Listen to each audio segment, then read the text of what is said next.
All right. Hi, everyone. Welcome to Mindgasms. I'm Andrew, aka Conspiracy Crushing Mindgasms. And I've got CJ, aka Tubin the Cable Guy, aka Chris James here. And we're going to do our political analysis type of thing here and talk about Jimmy Dore's video. Oh, you know what? I forgot to pull up that video. I'm going to do that right now while I'm talking. But basically, Jimmy Dore's theory that James O'Keefe was fired from Project Veritas because Project Veritas has been corrupted by Pfizer, which I think is a ridiculous kind of wacko theory. And I know from when we were talking before, I know that you're a little more sympathetic to James O'Keefe than I've been. So I thought it would be interesting because I know that, we respect each other's opinions so we can disagree and explain why we have our opinions without like getting all pissed off at each other. So that should be pretty good, I think. Yeah, I'm all about having fair conversations about certain individuals and disagreeing on it. Like, I don't even know where I really feel about James, other than I'm just kind of curious about him as this character that's appeared out of nowhere, right? Started this Project Veritas, released all these videos, kind of became a right-wing conspiracy theorist guy.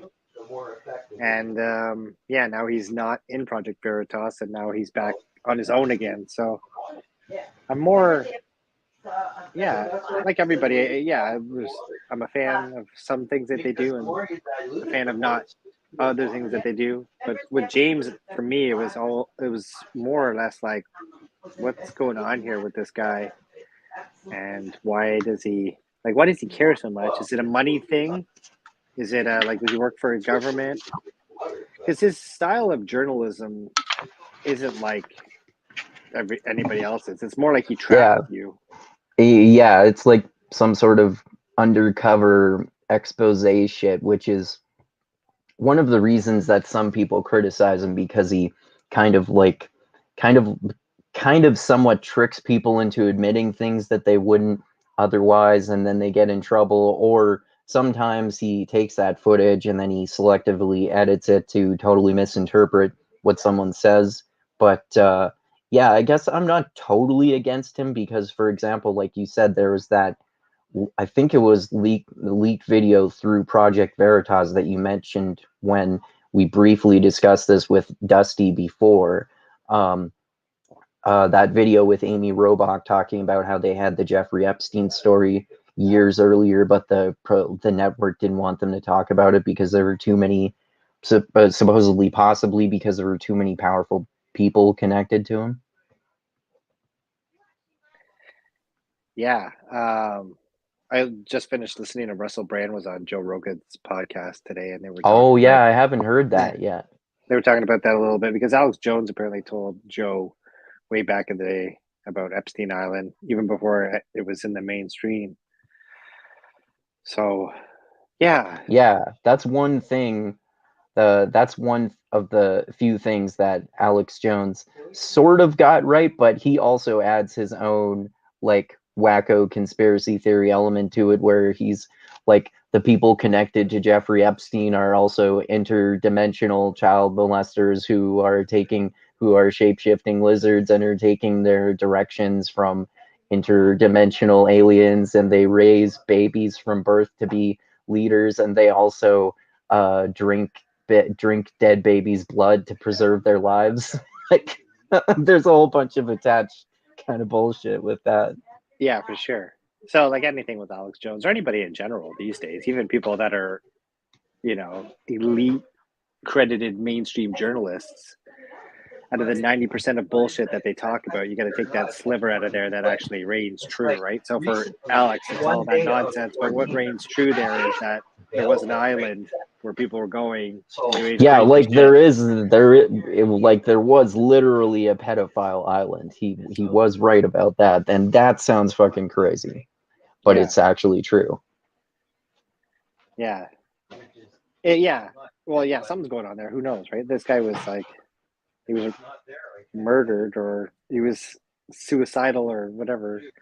Yeah. Jeffrey That's Epstein. another one that we should do a whole separate episode. I think you and Dusty and we should do the did Jeffrey Epstein kill himself debate, because I think you guys slightly disagree about that, so that would be interesting. Yeah, and I'll be the first to admit, like James or James O'Keefe or like um, Jeffrey Epstein that we're talking about now. I had a tendency to flip flop from time to time. So sometimes I'm like, yeah, yeah. It's on the surface, it looks like Jeffrey Epstein was murdered, right? No Hmm. cameras, all that kind of stuff. But I'm open to that slight sliver of like, okay, maybe he did commit suicide. You know, all those names that he had were stacked against him there. And if you had a reason to leave this earth, you know, because you're just going to be spending time in jail anyway, right? You might as well do it on your own choice, I guess, right? So Hmm. I don't know.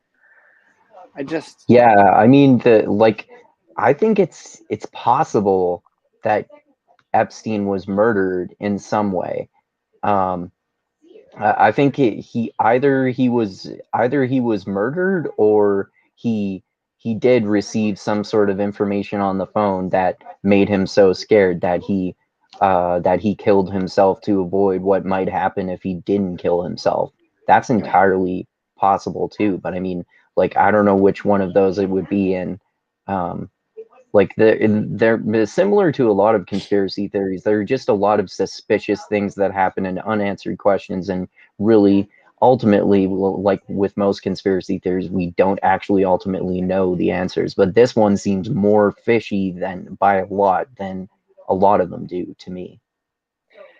yeah, Like it's also in terms of this conspiracy theory being more likely to be true is what I mean. yeah, just because of who's at play here, you know, where the Clintons there was Bill Gates at this island, you know, all these people are or have big names to attach to them. So yeah, I think with the Epstein thing, there's a lot of information there. Do you know who Whitney Webb is? No. So Whitney Webb she's an independent journalist, but she wrote a book recently on the Epstein thing. She's probably the best that knows about the Epstein case. You can find her on a number of podcasts. But anyway, her book alone, just on Epstein and just like um, of what we know, is like 500 pages, Oh right? wow. Yeah. So, and it might be something that with this Epstein thing, we only know about you know, we only know the epilogue when there's like 10 chapters after that we don't even know about, right? And same with Right. Ghislaine Maxwell, Right. who's in a cell right now and probably has her own 600 novel thing that she could write about this whole. Because her father, Ghislaine Maxwell's father, who was also murdered suspiciously, Hmm. he was kind of the reason why she got involved in this or something like that. Anyway, what I'm getting at is there's more to the story than what we know. Yeah, there are a lot of really strange details for sure. Yeah, and I think it's easy to jump into conspiracy theories real quick because, um, yeah, there's just so much going on these days. It's hard to retain all that information, right? Hmm. Yeah, sure. It just sounds on the surface. If you just heard that this guy had the dirt on every major, you know, political figure and that kind of stuff, and especially dealing with young girls on an island, all the cameras were off there. When he was in jail, he was set to be on a trial that was going to convict him for life, yada, yada, yada. You know, just reading that, which is only like 0.5% of the story, that's easily can lead you into conspiracy theory land. And I'm okay going there with him, and I'm okay going to conspiracy theory land with James O'Keefe too. There's um, there's more questions than answers on both of these individuals for me. Certainly. Yeah, yeah, for sure.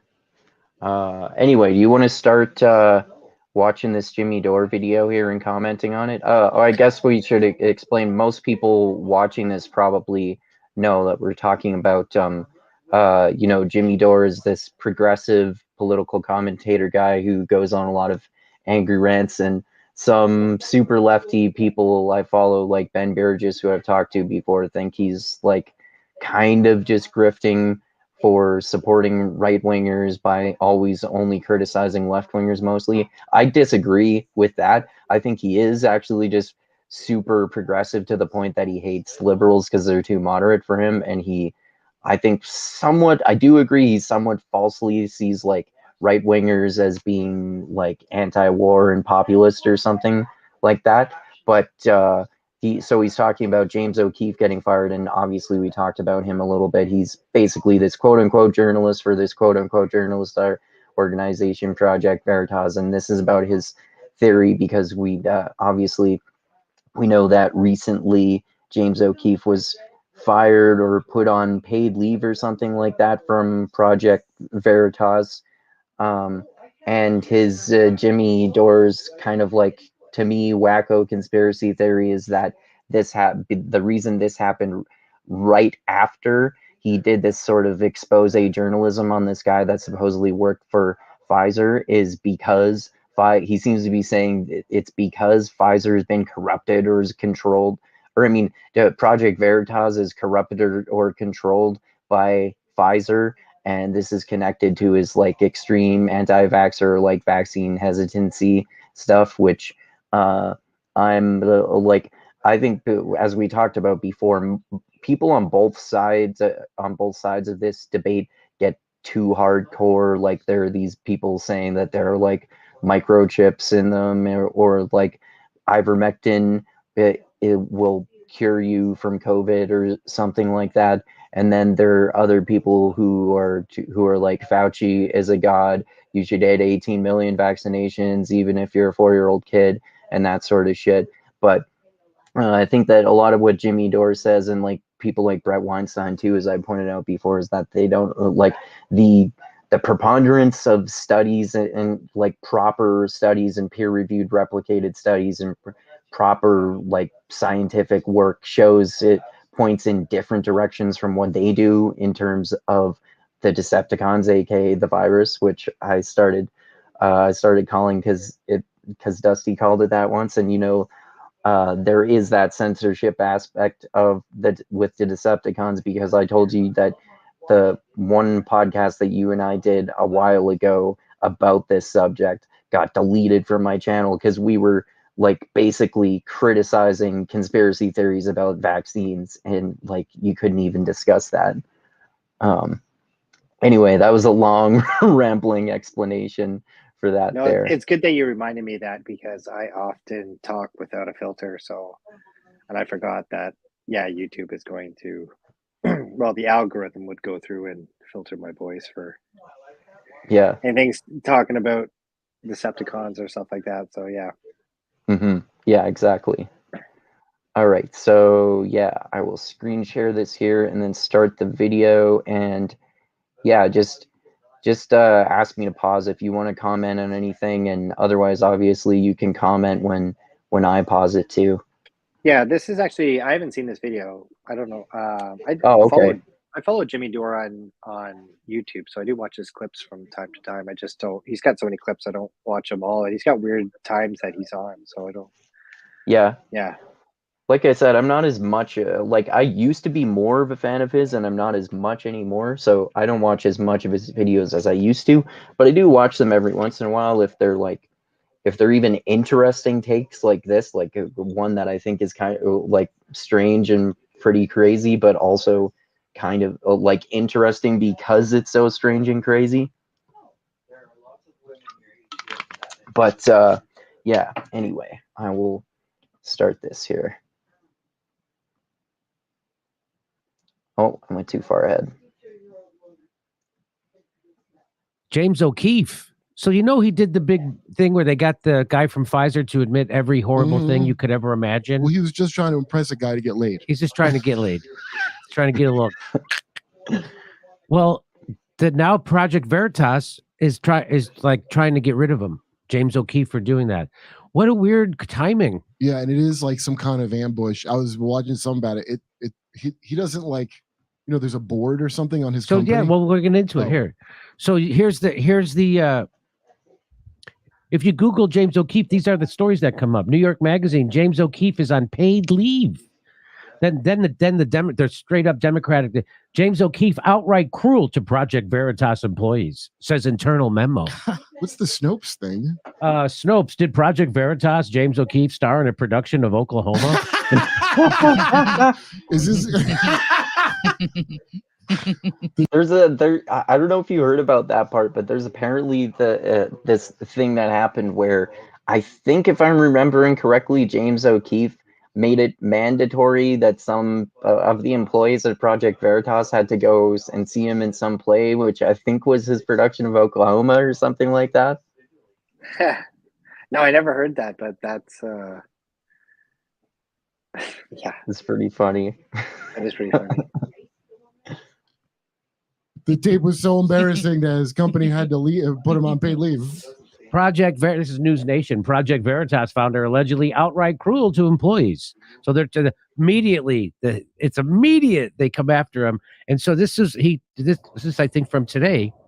Wait, pause that for a second. So Yeah. we're meeting with various senators here in Washington, D.C. after the Anthony Fauci hearing this morning and the Department of Defense documents that we released showing that he apparently lied in his testimony. Let me just say that I'm not suicidal. I love my life. But I don't. If I wore clothes that were that small, Okay. So I think this is funny because I don't know. Sorry, go ahead. I was just gonna say, do you notice that they don't have much on this guy? Do you know what I mean? Like, okay, think about this. This guy is hated by FBI, CIA, the government, everybody on the left wing. Some right-wing people hate him. There's a lot of hate towards James O'Keefe, mostly because of his journalism ethics, I would say, the way he goes about, tricking people into that. So when you're hated that much, all those eyes are going to be on you to look up, your hard drive that has pornography on it. The time that you broke up with a girl and you touched her boob wrong in high school. You know what I mean? Like, they're going to totally go through and fine-tooth comb this guy with a similar to what they did with Brett Kavanaugh, for example, right? So that he's been around for a while, and from what I've gathered, going to see a play about him in Oklahoma, like, these are like childish kind of like nothing. Yeah. Do you know what I mean? Like, this is all you got on this guy, and this is your ding to get back at him. I don't know. Well, you'll see though, because the perspective of Jimmy Dore shifts to defending him here. But I think it's funny too that he says, "I'm not suicidal. I'm not going to kill myself," because obviously the implication is that he thinks some people are going to kill him or try to kill him and make it look like his suicide. Yeah. It's funny. all on me, I would be suicidal. I'm sorry. That I don't know. How is this fashionable? It looks like he. Hey, remember when a little bit? He was trying to reenact his 8th grade graduation. Not suicidal. I love my life. But I don't. If I wore clothes that were that small on me, I would be suicidal. I'm sorry. That I don't know. How is this fashionable? It looks like he. Hey, remember when he was trying to reenact his 8th grade graduation and he put on his old suit? Like, how is that? Maybe he's grown since he got the suit. How is this possibly? I understand men are wearing tighter clothes now. This is ridiculous. Yeah. I don't know. It looks like Jimmy's you're trying to like do a Pee Wee Herman sketch. Fashion, I mean, those are not spants. I mean, maybe his tailor should be suicidal, if you know. Okay. Yeah, that's a good point. So they're getting rid of him. That's a good point. Well, what is your opinion of this fashion criticism? Oh, I don't know. Fashion these days is all like, I've always been like, wear whatever the hell you want. It's just funny to me. I always find it's funny when older generation, like Jimmy's like 70, 80 years old. He's one of those like California, grew up. Yeah. So I don't know. Like, Okay. Yeah, that's the fashion these days. Kids wear short, and I do that sometimes too, where I pull my socks up and have shorter pants or whatever. Yeah. Fashion is supposed to be an expressive art of, you know what I mean? I'm just trying to be different. Yeah, I agree that it's definitely not a big deal. I just think his joke is funny.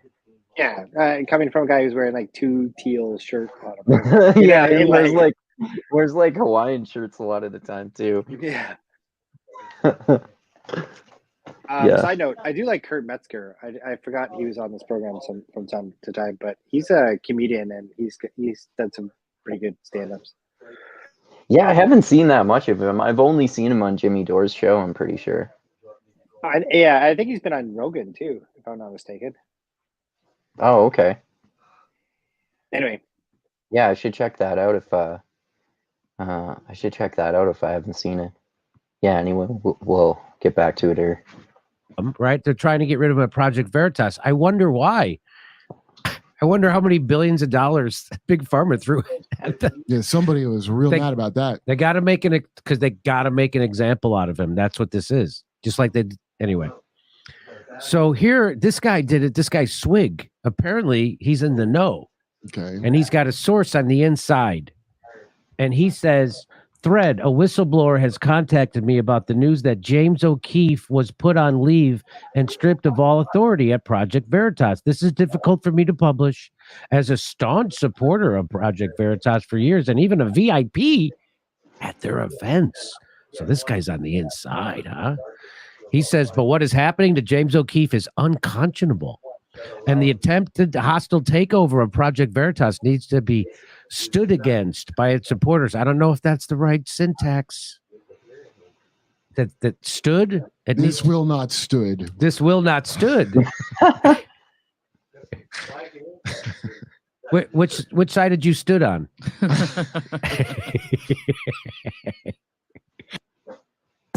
Use Kayak to book flights on days.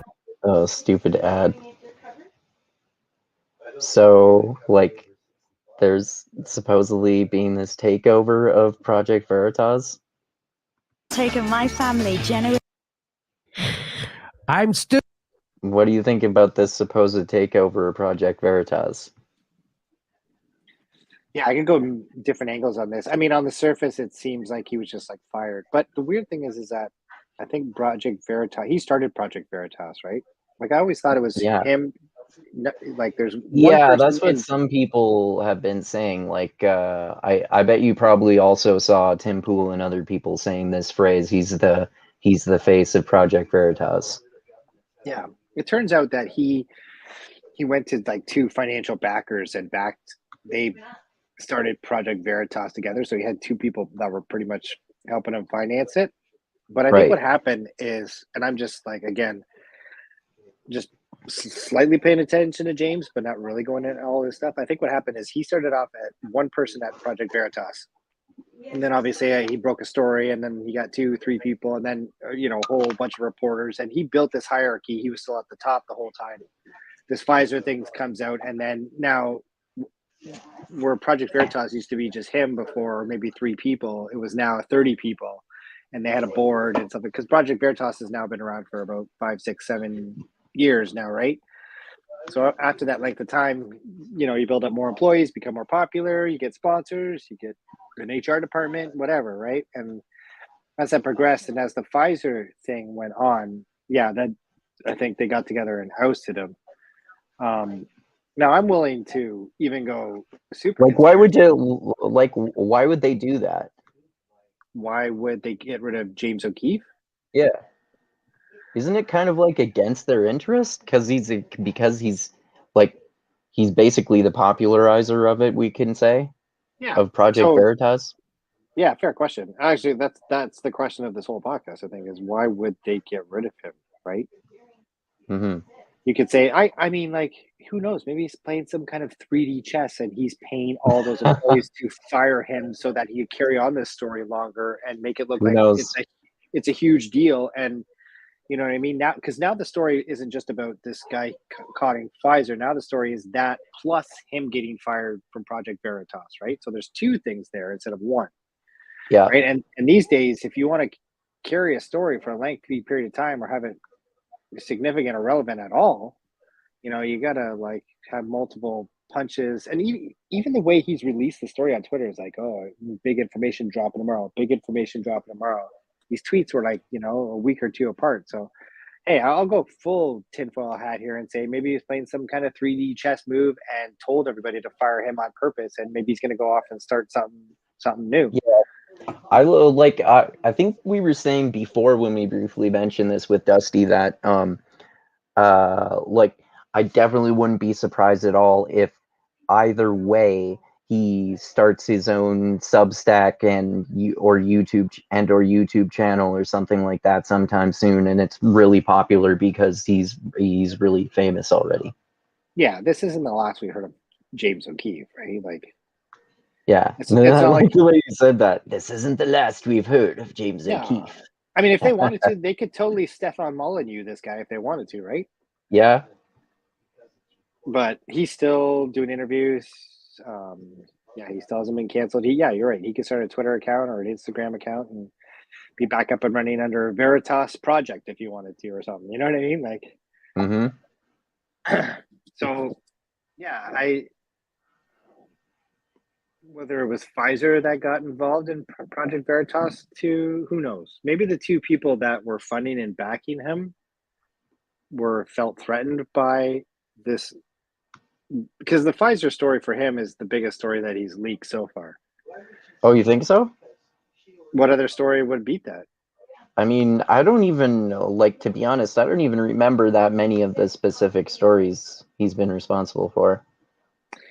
Yeah, most of it is like in the Seer critical race theory realm, right? Like he was catching those teachers that shit is stupid. That's some of my least favorite stuff that he does because, like, as you know, because I've actually read some of these books by critical race theorists.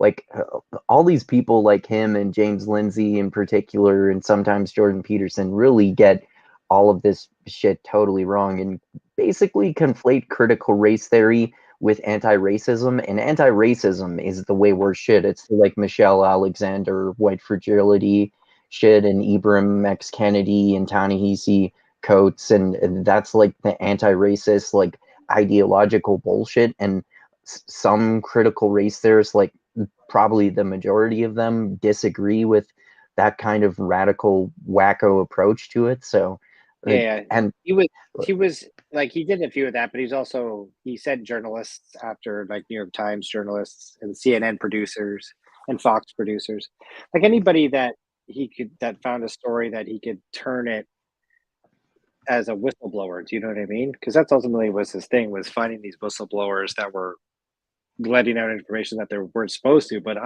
unknowingly to some, hot chick or something like that they were on a date with. So yeah, exactly. That's pretty apt too, because that's what happened with this Pfizer thing, which some people like Jimmy Dore think that is what led to James O'Keefe being put on paid leave. Is it? Which is what specifically happened? Sure. I mean, yeah, who knows? Like paid leave, fired. I don't know. All the same to me, I guess. Yeah, it's a pretty similar type of thing. Yeah. Yeah, I just why was he fired? He was investigating cultural warrior type stories, right? So not like the trans stuff. He was probably doing that too, catching the teacher that was teaching kids. Like he was doing all those kind of stories. But I think the Pfizer story, that was his biggest one. Something like 30 million views on the one video after 48 hours. Holy shit! I didn't realize that. Wow. Yeah, the numbers were bananas, and the number of people that left Project Veritas after he got fired was crazy too. So. Oh, okay. I didn't realize that. So yeah, something. And if you never heard of James O'Keefe before, you might have heard of him after that video. But where's that story now? Nowhere. You know what I mean? That's already Even though we're doing this podcast right now, but it's still like that's kind of yesterday's news. I don't know. Yeah, because the news cycle moves so fast. This happened like a week or two ago. It's already old news. Yeah, for sure. What's interesting that Pfizer did come out with a statement out of all that, right? So if this is all staged, O'Keefe's bullshit, he's, in a warehouse somewhere and this is all green screened and yada, yada, yada, then why would Pfizer release, a memo stating that, yes, this guy did in fact work for us? No, we weren't talking about whatever gain of function research or what was the word he called it in the video? I forget. Basically manipulating the virus to. Yeah, like basically kind of gain of function research by a different name to an extent. Yeah. I don't know, man. When you're as rich and powerful as Pfizer, nothing's off the table for me. So I know this is like looking like Jimmy's crazy here by saying that Pfizer might have infiltrated Veritas, but I'm still leaving that on the board just because when you're like, we're talking billions of dollars off of these vaccines, you know what I mean? And we're just over like a few quarters. Who knows how much they've made over the whole entire, you know. To be fair, though, pandemic. and I know I'll preface this by saying I know you're not making this point, but when some people make that criticism of the pharmaceutical companies and the vaccines, that's true. They definitely have a profit incentive, but people don't mention that. People who mention that and say take ivermectin instead or some shit like that, they never mention that pharmaceutical companies profit more from that than they do from the free vaccines, or at least the vaccines that are free some places. So like, even if you make that point, which is true, it doesn't make sense mathematically. I mean, I guess the only way it makes sense is if you literally think that the vaccines are more harmful than getting the vaccines for the virus are more harmful than getting ivermectin for it, which actually isn't really supported by like the best type of scientific replicated studies, but a lot of people claim that it is. Yeah, I mean, the vaccine, I think if we were to go back, it was if you're above the age of 60, have any kind of comorbidities or health defects, yeah, take the vaccine. If you were like 20 years old, an athlete, I don't think it was, you know what I mean? But it's not like the thing with the medical establishment, Pfizer, and I'll include Johnson and Johnson and Moderna and all any of the these companies that made them. of what we call the pharmaceutical industrial complex or whatever you want to call it. They're never pushing the cheap option, right? So ivermectin was kind of bullied because it was the cheap option. Natural immunity. But the problem with that, the problem with that though is that like ivermectin is like, I forget that doctor's name, Robert Malone was it, or one of those guys, like they invented ivermectin and he got a Nobel Prize for it because it can cure river blindness. But the problem is that people also claim that there are studies showing that ivermectin can cure the Decepticons, but there's actually no there are no replicated studies that have been shown to use proper methods that are peer-reviewed and replicated studies showing the effectiveness of ivermectin on COVID specifically. But I mean, at the same time, though, if you do something like what Joe Rogan did and took ivermectin in addition to a whole lot of other stuff to treat your COVID, then it's probably likely that in addition to other things he took, helped for it. So it's not like people should not take it if they don't want to do something, even if because it's their decision to do whatever they want to, obviously. Yeah, I don't know. I think, ivermectin, vitamin C, natural immunity, those are the three cheapest options during COVID to kind of better your immune system. And none of those were really suggested or taken really seriously above. It was always vaccines. Vaccines are going to save us, right? Mm-hmm. And when it's vaccines are going to save us, I'm just weary, especially two. Nobody talks about this, but why two? You know, that should have been a red flag right there. I think that one makes more sense because it was a new type of vaccine, and I guess not a new type of vaccine because the mRNA has been used before, but it's not like the common type of vaccine that are most of them today that we know of. So I don't remember exactly the details as to why that was necessary, but I mean, I didn't mind that at first because it was attached to getting the first one. So I figured, well, if it's kind of like considered being attached to getting the first one, I'll get that one. And then after that, it didn't seem to me like there was that much evidence really that I need to take that much more vaccines, especially if everyone else in my home, especially people who are more vulnerable to that sort of thing, have gotten more vaccines than I have. Yeah, I don't know. I'm not a virologist. I'm not an expert in any medical field, so don't take any of my advice. But if I was, I don't know. I think handing out 2 doses off the start is the perfect setup to, hey, you should get a third. Hey, the fourth is coming. Hey, Yeah. you know what I mean? Because polio, name any other vaccine you got before that for polio, measles, mumps, all that kind of stuff. You never took 2 for that. It was always Yeah. 1. And I Well, I get the mean, a difference. large part of that though is that they had way more time to develop those vaccines, so That's they right. could do it like they could do it more efficiently in that way. That's right. So to make the argument that you should take this now, it's going to save your life, and it's 2 of them, and we've done no research on it whatsoever, or we've done small clinical trials, and you should sign. Like, if I didn't take that vaccine, I couldn't be working anymore. My work mandated it. Do you know what I mean? And for it to be Right. rushed out that quick, there's money involved in there. There's Yeah, forces yeah. behind. Well, that's like we can agree on that part too. Like I've said before, like I think it's probably a good idea that it seems like we mostly agree about this too, that it's probably a good idea for most people, like especially older people and people with comorbidities and whatever, to get vaccines. And I'd say also it's probably a good idea in general for most people to get like maybe the first 2, but not like children, and maybe not like super athletes even perhaps, but still, like, it shouldn't be mandated. And if people choose to not do that, that's like they shouldn't be forced to take that's why, like, to me, I look at this as like sort of a small L from sort of a small L libertarian perspective, because I'm not a libertarian, but this is to me similar actually, to why I say I'm pro-abortion rather than pro-choice versus pro-life, because I'm for a woman's right to choose to get an abortion if she wants to.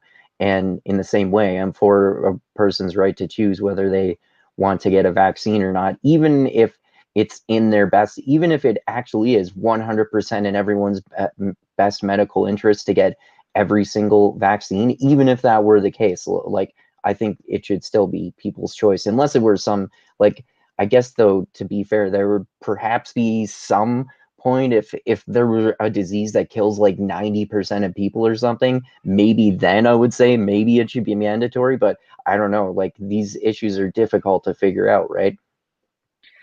Yeah, it's funny knowing that now what we know now. Like during the pandemic, if you were to say regarding the Decepticons, for example, if you were to say you had to get 2 shots, no matter what age you were, that was considered, you were considered a conspiracy theorist, right? Even us breaking it down, saying right now, if you're a senior citizen and have 2 comorbidities or your health isn't really good, you should be, the vaccine should be a high priority on your list. And I still believe that myself, even though, like we talked about earlier, I'm questioning the 2 shots that I got. But yeah, again, it's like if you just hang around long enough, these conspiracy theories, they become, yesterday's talking points or today's conspiracy theories. It's weird, like the lab leak theory that just was conferred by the Department of Energy. If you said that a year ago, that lab leak was, the source of COVID.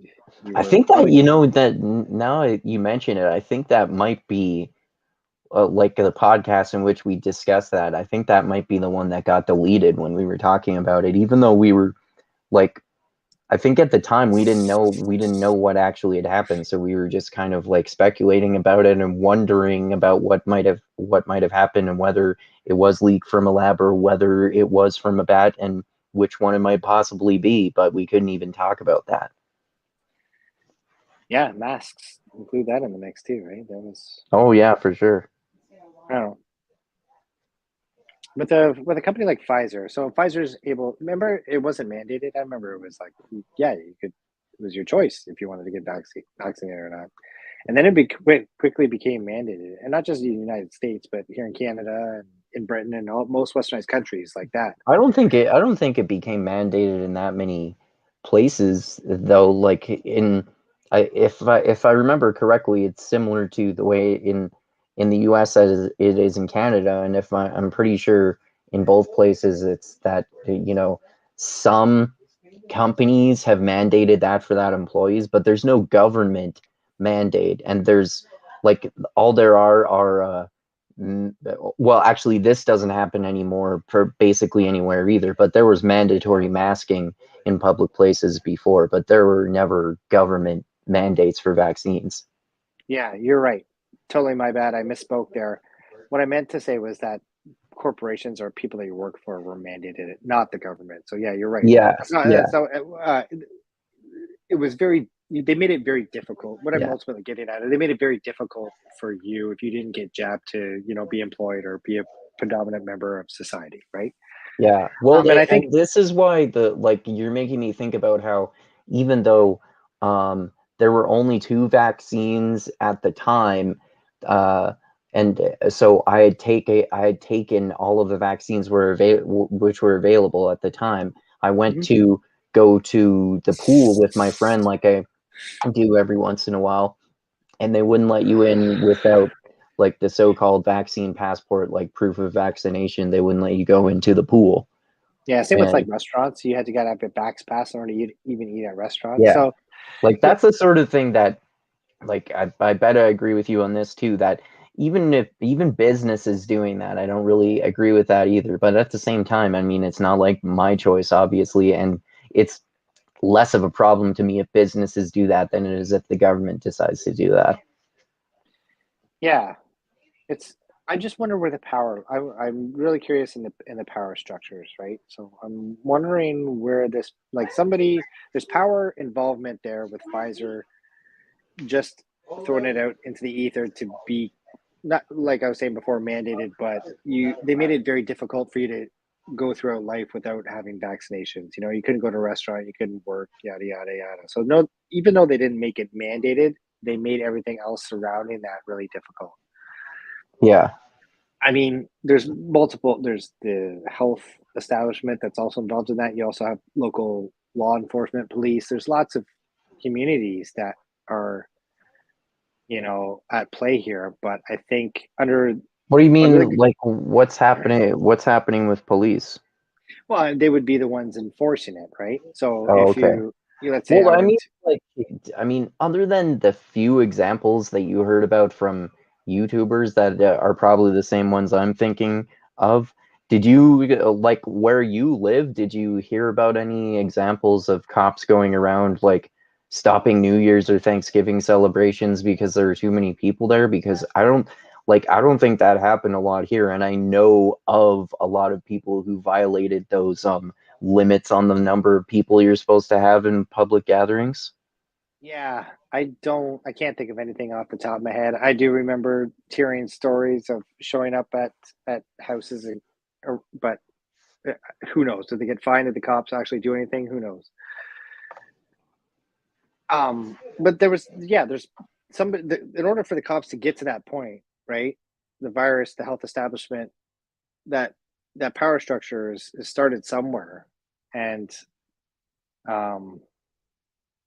yeah, often where there's lots of money involved in corruption and that kind of stuff. Yeah, I'm not saying that Pfizer is controlling the world and they have the ability to control my local police force here, right? But Oh yeah, of course. at the same time, they're able to. I don't know. They have. Okay, I'm having trouble framing the question, but it pretty much goes like this.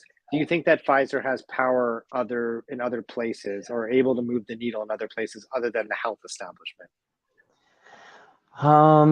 Well, I mean, like, what do you mean exactly by the health establishment? What does that include?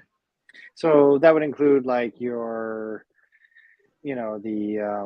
every state or every province has like a leader of not education, a leader of health or whatever, like a health.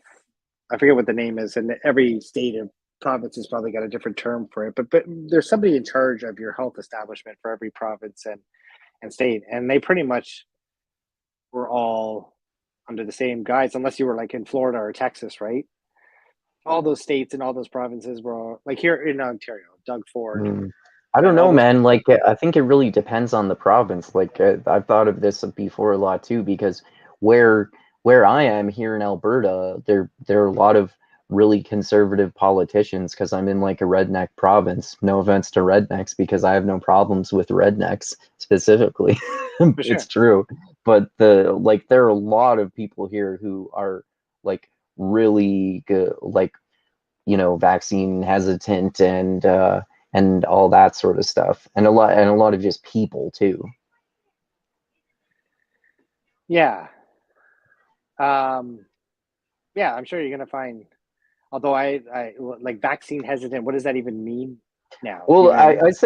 I say that because I know that like some people who are anti-vaxxers pretend to be vaccine hesitant, but there are people like perhaps Jimmy Dore and others who are not, like, they probably wouldn't say that they're anti-vax. They'd probably say that they're vaccine hesitant and that they're really hesitant about advising people to take it, and they wouldn't really advise it, which doesn't mean they're against it, but I mean it's almost the way to be an anti-vaxxer.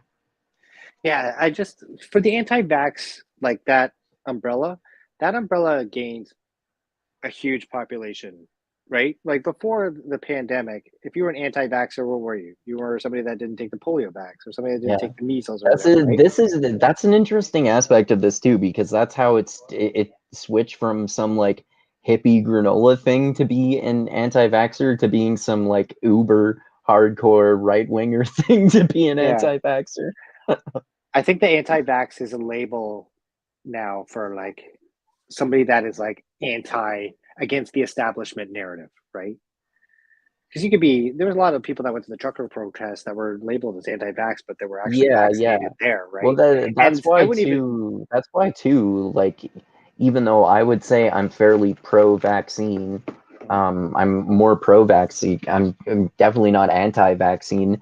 The like the way that sort of thing was misinterpreted by the media is kind of like crazy, and like the even if I vehemently disagree with people's opinions about the vaccines and think they're totally wrong about them, I still don't think that they should all be like labeled as white supremacists and shit like that, as if that represents the minority of people at that trucker protest. yeah, but they still get they're, you know what I mean? Like they still get labeled as anti-vaxxers. And I would even argue, I don't know, the anti-vaxxers to me, I know it's that why that label is there, but the vaccine this one was not like the other ones we had before, right? Like it didn't stop transmission. It didn't Which really one? the one that we got for COVID. Oh, okay. Right? Like they definitely have a vaccine before this pandemic, Well, right? I Like, don't know about that though, man. I think people like Jimmy Dore and particularly Brett Weinstein exaggerate about that, because this is just a different type of vaccine than we're used to. Like it's mm, it's different, but I don't think it's actually like completely different to to the point that it's like less effective, to the point of being useless to take in the way that some people will say it is. I think it's pretty much similarly effective to other really effective vaccines, but it's just like it just works in a different way, and people like some people like Jimmy Dore, for example, sometimes say that like make this claim that basically a vaccine or is shit if it's not 100% effective, which is kind of fucking ridiculous because there's no such thing as a medical treatment that's 100% effective. no, you're right. But the standard before COVID was pretty good, and the standard has dropped significantly there, right? So, like the standard before was one shot. Like I'll just take polio for example, and measles, the two that I got when I was, a sperm. I've only taken those two when I was young, and they've lasted throughout this whole entire time. I'm going to be 43 this year, right? One shot, one time, boom, there you go. I've never had measles, mumps, none of that stuff. It's worked. It's fucking 100% guaranteed. Yeah. Now we switch over Well, to what this is. this is complicated too, because like one of the reasons that they keep having to come up with new vaccines is that the COVID is evolving too quickly, and so it's like new strains are being created. So the theory anyway is that you need new vaccines to keep up with the new strains, but then also there's the question of whether the new strains whether you like there is, even though I'm very skeptical of a lot of the vaccine hesitant people, you should think about like how much coming out with new vaccines so much to deal with every new strain might be inadvertently accelerating the evolution of the new strains themselves. And I mean, I think you just have to find some sort of balance there. Like, you should still do that, but maybe not as often, and maybe try to make a more efficient one. I don't know. It's hard to say what to do. Sure, man. I mean, at the same time, you can do a lot of verbal gymnastics to yourself too about how this is the greatest vaccine ever, and you have to do that though in order to make up for the fact that it's not like the vaccines that we had before. You know, I just like, for me, if you were to not call this a vaccine, this COVID one, I'm okay with that. You know what I mean? And I lean, if you're an anti-vaxxer, even though Well, I'm I don't know, like people like, again, like people like Brett Weinstein in particular say that it's more like a gene therapy or something, like, but it's not. It's just like, I don't think that it's just a different type of vaccine. I mean, it still qualifies as a vaccine, I would say, because you can do, like, there's not just one type of vaccine. There are a lot of different types of vaccines, but like you said, there's like a type that we're accustomed to. I don't think it's necessarily that it's a higher standard. I just think that it's different. Or I mean, but even if it is a higher standard, the standard is much higher than the picture that people like Jimmy Dore and Brett Weinstein paint. Yeah. For that, I mean, my standard for a vaccine is a high one. You know what I mean? Like, I would think of any medical establishment or any kind of drug that I'm going to be ingesting in my body. I want to know that this is 100%. You know, I want to know that I'm going to be taking one shot, not three. I want to know that once I take this shot, that I can't transmit COVID to any of my family members, and I can't say that with 100% guarantee. Or if I take this shot, it's going to last me longer than 6 months or longer than a year. I thought that we agreed earlier, though, that like, there's no medical treatment that's 100% effective. So like, 100%. by that logic, you wouldn't be able to be 100% to 100% avoid spreading it to your family anyway. Like, even if you got the polio vaccine. Fair, yeah, and I'd be willing to say, even earlier, back when I was saying the polio and measles and mumps, those vaccines I took, let's just say for our discussion here that they're about a 90% efficiency rate, right? Still, I haven't gotten measles or mumps or whatever, but they're way higher and way more efficient than the COVID vaccines. What's the percentage of efficacy now? That I don't know, but I know that they're saying that natural immunity is longer than your COVID shot. I think it's somewhere between 3-6 months or something like that. I don't know. Again, I'm not a scientist. I just know that I'm gonna just, like, not that we're being scholars here, but I'm just gonna, like, quickly Google these questions. What was that first one?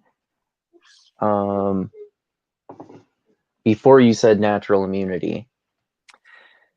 before I said natural immunity, like, as far as like preventative for COVID. God damn it. I can't believe I forgot. Well, I'll just look up the natural immunity one, because I think some people kind of get confused about that one sometimes too, but I'm not sure. So let me see. How long does natural immunity last compared to vaccines? Let's see. The other thing too now is, like, where are you getting this information from, right? If it's like CNN.com, and then you got another article there from Fox News, it's But like, then now we're down another rabbit hole. Yeah. Oh, how long does natural immunity last in comparison to vaccines? Or I won't literally type the Decepticons.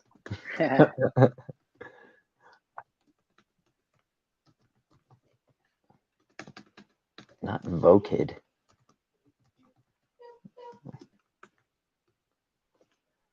So yeah, obviously, again, this isn't like definitive, but this is Hopkins Medicine. Is that perhaps affiliated with Johns Hopkins? Yeah, That's not Johns data Hopkins, show I think, is legit. that. Sorry, go ahead. I think John Hopkins is a legit source. Again, who knows with sources these days, right? Yeah. The data show that 1 month after they got their second shot, participant who had their COVID-19 more than I'd have to click on that article. How long does natural COVID immunity last? Another study in Qatar suggests that if the virus doesn't change, infection-based immunity against reinfection can last up to 3 years. Oh, wow. Okay, but let it show there too. It's another study in Qatar, so it doesn't say if that's been replicated. So there could be a lot of different numbers because not a lot of them have been replicated, I wonder. Yeah, we probably don't have definitive data on it yet because we're just getting out of the hole. But years. Okay, I don't know. this one says that natural antibodies from COVID-19 infection may last as long as 20 months. Yeah, the reason I would argue years, Andrew, is just because remember they came up with the third, the fourth, and fifth shot, right? The reason they did that is because they knew that the first two shots were that immunity was wearing off. That's why you had to get a booster, right? So as far as like 3 years, but this is like just looking at all these different sources, like this, it looks like this varies from anywhere from 2 to 3 months to 3 years. So it's really hard to say how long it actually does last. For sure. But now compare that to my polio and my, you know what I mean? Like, I don't know. I should look up that question too, because apparently the newest vaccine here, it says, so again, this might not necessarily be definitive too, but apparently the vaccines, like you said, admittedly, they are getting less effective than they were.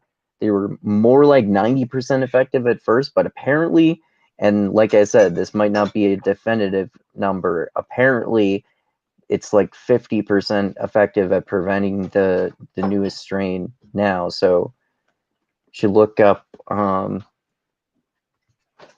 what percentage, how effective is natural immunity at preventing it? Well, I think you would want to look up what gives you more protection. Does natural immunity give you more protection, or does the shot give you more protection?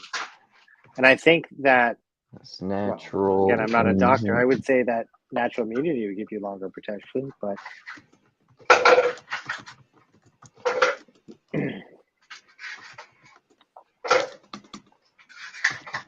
does natural immunity give you more protection from COVID than vaccines?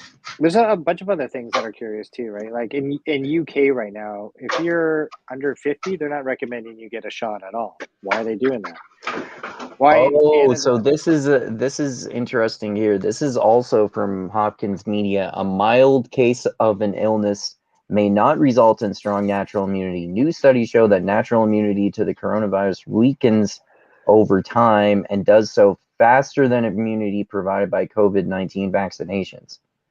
So see, if that is true, which it isn't 100% necessarily true, but it reflects some things that I've heard before. Although I didn't know actually that apparently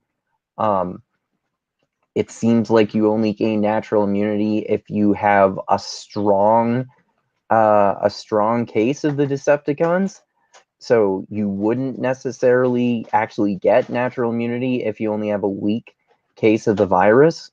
So like I've never heard people like Jimmy Dore and Brett Weinstein say that that's even a possibility. And apparently it says here that natural immunity weakens so faster than immunity provided by the vaccine.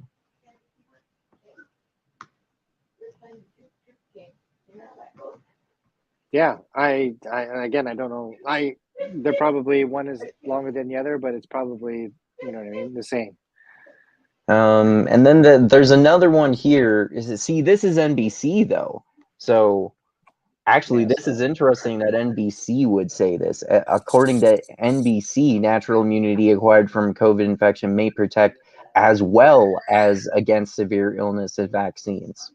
Sure. Like, even though that's in my favor, I don't even know if I trust that source. That's what NBC says, that they're equally effective. That's surprising.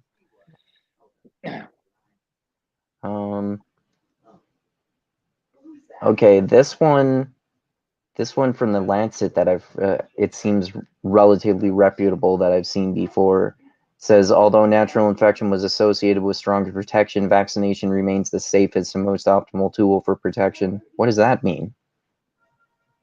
Brought to you by Pfizer. CDC. CDC says vaccines offer better protection than natural immunity. So I mean, like, and the other thing too is it's hard to say. Like they both provide protection.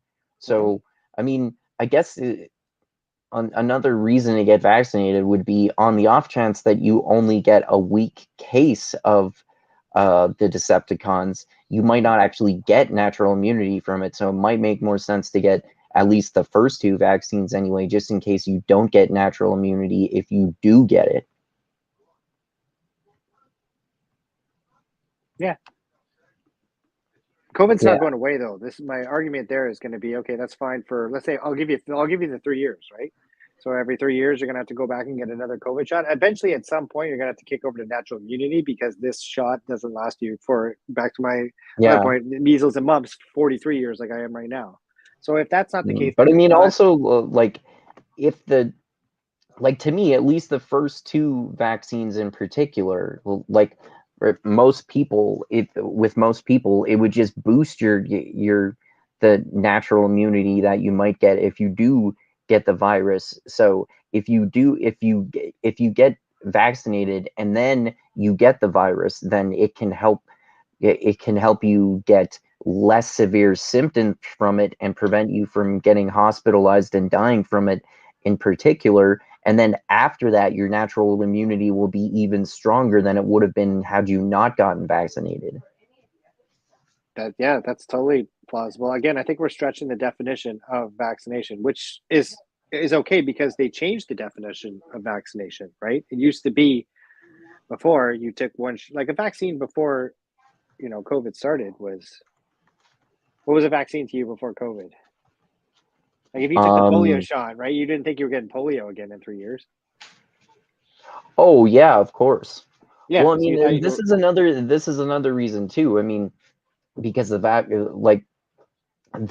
vaccine for the virus specifically, it had never been designed before because this was a new virus that hadn't existed before. So it's not as well studied. So like I said, you can't come up with the same level of protection right away, especially since the strains of it keep evolving, which didn't with polio or other things like that. Yeah. My only issue with that, and not your point, is more the issue with the establishment. That is, they should have been more honest once they knew. Like the lady, I forget her name, but the head of Pfizer came out and she was saying that they didn't try this, didn't do very much clinical studies on the Pfizer vaccine before they released it out to the public, right? So if we're looking, and at the time, I remember it was Trump involved, and he was looking around for who's got the vaccine. Pfizer was working on something. Moderna they were all working on this new vaccine that was coming out. But yeah, once it started becoming pretty obvious that this wasn't like the vaccines of old, you should have had the health establishment or somebody come out and say, "Hey, listen," you know what I mean? Yeah. Well, I mean, is it really that different to get two instead of one? Is it that different to get two instead of one? Yeah, I would say that's different. One is one and one is one. And if you're gonna say, is it different than having two beers or having sex with two girls than versus having sex with one girl? Yeah, I would say there's a difference there, dude. Yeah, but I mean, like, to me, I mean, like I said, there's a limit. But if if I'm gonna go get poked with a needle once and then again a couple of months later, I mean, it's not like it's a big deal. Yeah, I mean, at the time under fear, I swallowed that too. I did question, like myself, I got my first shot, I think was Pfizer. My second one was Moderna Canada was the only country that was doing that at the time. The United States, I was talking to my American relatives, and they're like, dude, you got fucking 2 different shots. That's illegal down here. So even at the time, and still to Yeah, this there was day, inconsistent advice too, because like some people, some doctors here in Canada, I took 2 different ones based on like medical advice of heads of medical organizations here in my province. Yeah, I know. I thought I was getting the second Pfizer. I showed up and he's like, oh, okay, Moderna. And I even stopped. I remember asking the guy too. I was like, are you sure about this? And he's like, yeah, oh, yeah, these have been tested. He told me a big fucking lie. The nurse that put this in my arm, he told me a big lie. But he was fed that same lie from his superiors, and those superiors were fed the same lie from... what lie was it? I asked when I was sitting down for my second shot, I asked the guy, because I was concerned at the time, because I didn't want to get the shot at all. Well, I want to get the shot, but I remember like I had to go for the second one, and here where I am, they didn't have the same one, and I was questioning that. I wanted to get Pfizer and Pfizer or Moderna. I didn't want to get 2 different ones, just because I don't know, that sounded weird to me. You know what I mean? Why am I getting 2 different? Why am I getting Coke and then Pepsi in my arm? You know what I mean? Why can't I just get Pepsi and then Pepsi? So I remember asking the nurse that was putting the needle in my arm at the time, I'm like, oh, I thought this was Pfizer. And he's like, no, it's Moderna, but it's okay. We've tested this, and the people that are in charge, they know what they're doing, and this is all safe and legit. I wonder if you're supposed to get a lie. He was just telling me what, you know what I mean? Oh, okay. What he knew, which was not much, right? I wonder if the idea is that because they're different types of vaccines, because one of them is the mRNA one and the others are not, that it makes more sense from their perspective anyway, to have different types of protection from it. Well, they were based on the same technology, the M2 RNA, right? Which is, I guess, is kind of like, you know, they're all the same, and then these companies, they just had a different way of, you know, putting it under. Yeah, I don't know. Again, I'm not a vaccine manufacturer, but I think that's why they allowed to do it. It was because ultimately it was all under the umbrella of the M2 NRA technology. It was all the same code or whatever, right? So that's why Moderna. But doesn't Moderna, aren't they not even putting out a vaccine anymore? Or did theirs get shelved because too many people were getting myocarditis off their vaccine? I had heard. I think I had heard. Like I thought it was only Pfizer going still. I think I had heard criticisms of this before. What was that? Which one? Moderna is not doing. Did Moderna get? Did Moderna vaccine get? Yeah, did Moderna vaccine get recalled? Yeah,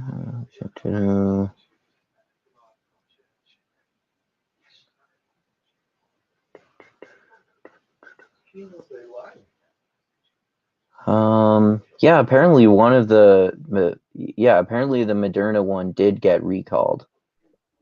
Yeah, so awesome. But it was due to one batch having a foreign substance.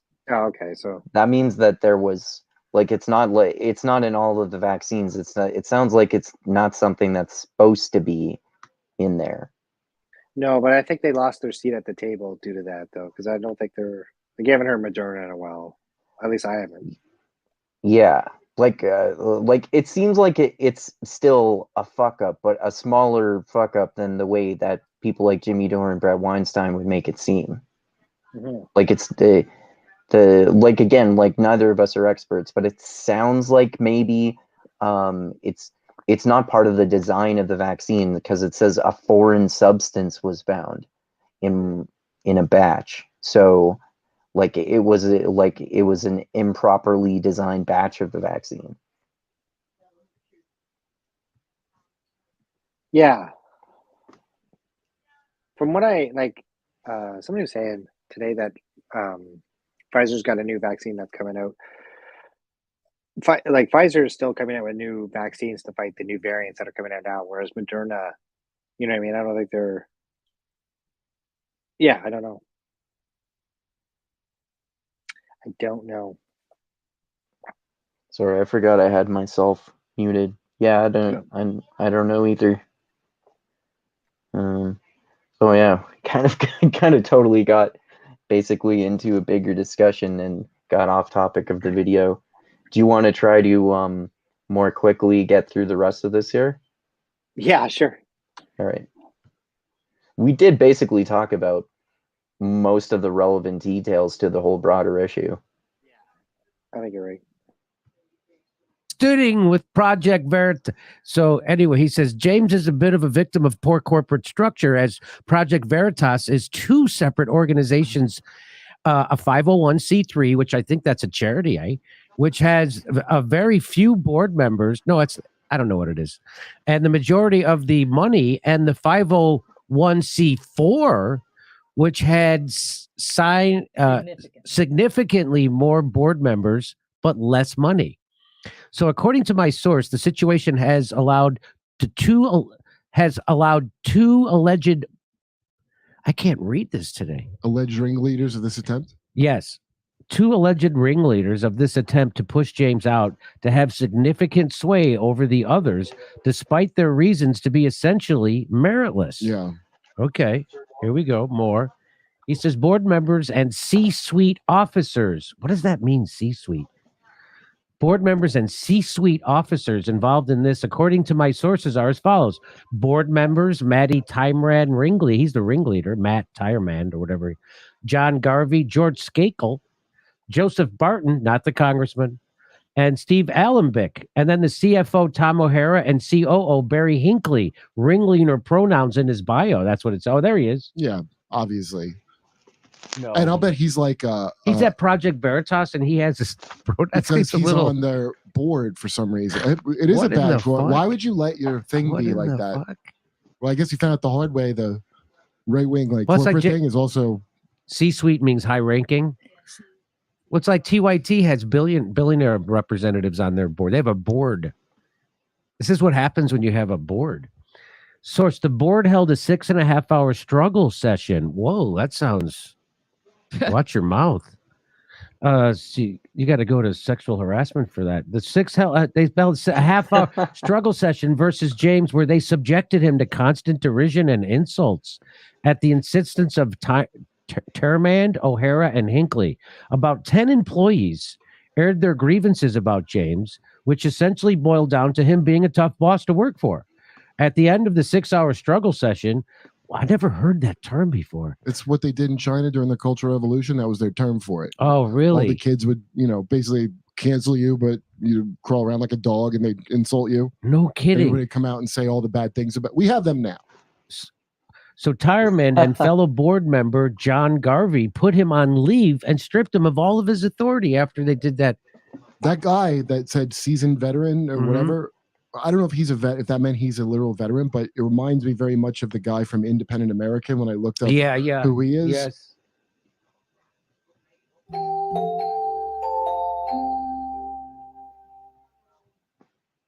Stupid ad. Gotta get premium. No ads. Yeah. Honestly, I got it. It was literally a stop. The best thing ever. Yeah, I know you mentioned that. If I could promote anything, because I find that I used to listen to Spotify a lot from my podcasters, but now everything's on YouTube, right? So I could just YouTube and download it and listen to it that way. And now I think that YouTube is like my main source of podcasting, which is weird. Oh, okay. Yeah, it probably is for me too, but most of the time I'm home when I'm listening to podcasts, so I just use Wi-Fi anyway. Yeah. But yeah, that's definitely good to have that ability. So do you hear that, algorithm? We can promote YouTube Premium for free. That means you should boost my channel in the algorithm. Free advertising. or not demonetize this chat for talking about definitely Decepticons. Yeah, exactly. All right. Stalin-esque kangaroo court trial, the thing that is so very profound to me that no one seems to grasp. John Garvey and the rest of the board did nothing to stop it. Matt Tyerman had it all scripted, all 6 effing hours of it. This comes in the immediate aftermath of Project Veritas' greatest moment ever, exposing corruption at Pfizer, which my source thought was extremely suspicious timing. You boot the founder right after your biggest win of all time? Project Veritas must explain this situation. Well, this obviously is suspicious timing, bro. Oh no. from that. There's something happened. So yeah, I 100%, and also 100,000%. So what you kick it? That guy is the thing. I thought he was. I told you I thought he was a rapper named Project Veritas for a while. Like if you don't have him, you're done. But they have to make an example of him, like they tried to make of Joe Rogan. Yeah. That this is them making an example. This is them sending a message to everybody else. Don't you ever fucking do this again. I don't understand why he let his thing be. I agree. My source believes that with enough public support, James O'Keefe could win back support of the 501c4 board. So please retweet and voice your support. James O'Keefe is okay. If James O'Keefe leaves, I will no longer. Okay. Now there's an update. Exclusive. I have obtained a cease and desist demand letter sent to Project Veritas board of directors by a law firm representing a large group of significant Project Veritas donors. Oh no. So that's why he's got to have a board. He didn't start his company like I started mine, going into debt, taking. Maybe you were right though about what you said earlier, if that's actually true. Who knows? Yeah. Remember how you were trying to look up natural immunity or vax immunity? Yeah. The Lancet, that's where the article is on that. If you go to the Lancet, they did a study on natural immunity for vax immunity. Okay. And also, like I said, like it seemed like with these things that I was looking up, at least just based on this cursory examination, but I also have looked into some of this at least more thoroughly a little while ago.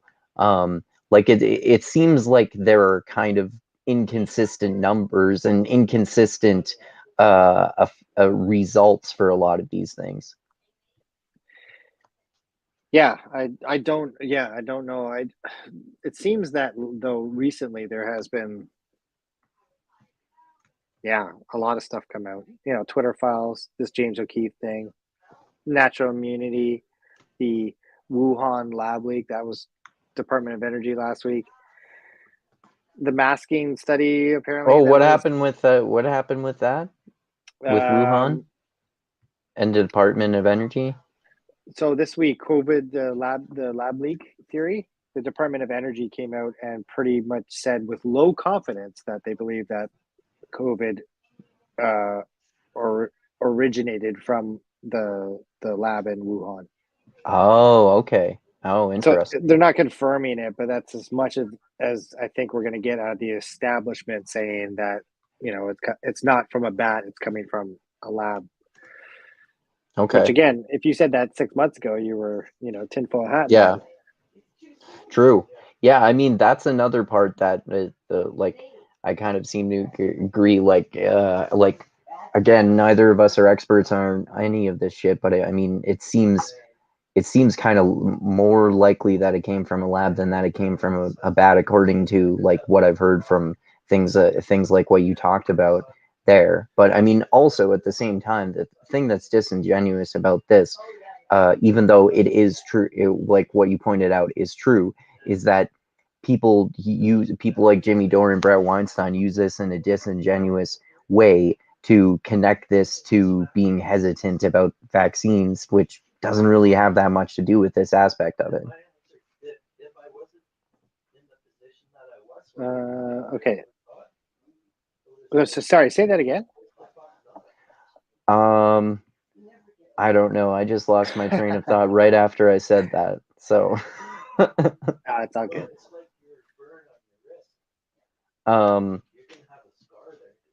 Oh no, like you were saying, the wait, I was I'm too stoned now. I was responding to your point that you had just said. Yeah. Yeah.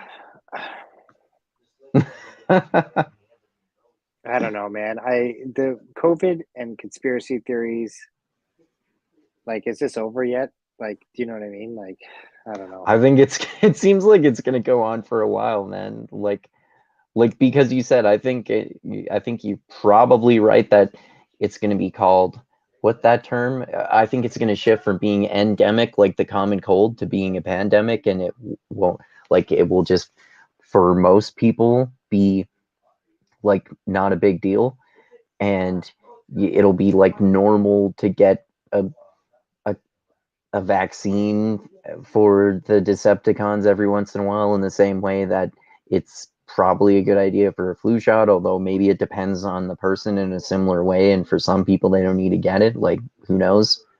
Yeah, I don't know. There's like, if you look at the numbers for people still staying up to date on their shots are really, they're not really high. I forget what the numbers are specifically, but I think they're below 50%, right? So, and this goes back to like trust in institutions. I don't think, like, heaven forbid another pandemic were to hit again, do you think that group of subsect of people that are anti-vaxxers, that's going to grow times 20 next time a pandemic reaches? Oh, right? yeah. And I disagree with some people who say that sort of thinking is itself is inherently dangerous, but that could be way closer to being dangerous if it were something like way more serious than that too. That could be a huge disaster. Yeah, it's weird. I was listening to a podcast today, and they were talking about the Hong Kong flu, and that happened in like 1968, 69, 70. And the way that they handled that was they had the summer of love, and everybody went out and partied and did drugs. And here we are with another pandemic, and they have to stay inside and take vaccines and just trust your government. You know what I mean? I just think that the way that we handle things as a society now is like it's like an idiocracy movie in some aspects. I think it depends on where you're talking about, though, because I mean, like places in China, for example, it seems like they're way more authoritarian in their response there, but it seems like they're way more authoritarian across the board in general too. Like even in comparison to the more authoritarian responses in places in like the Western world where we're from. Oh yeah, sure. Yeah, you could be authoritarian or you could be super easygoing. Sorry, that's not what I was trying to get with the point. I was more bringing up the point that like COVID, for me, I look at the whole entire COVID apparatus and everything that's involved with it, media, government, like it's just everything is just complete domino fuck up, right?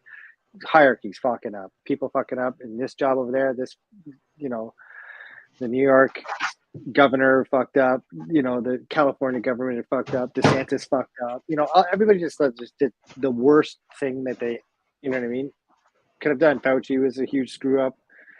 I don't know. Everything just sucked, right? And if you stretch it out to a bunch of other news stories, the same thing kind of applies. Like East Palestine, this train derailment, just huge fuck up. You know what I mean?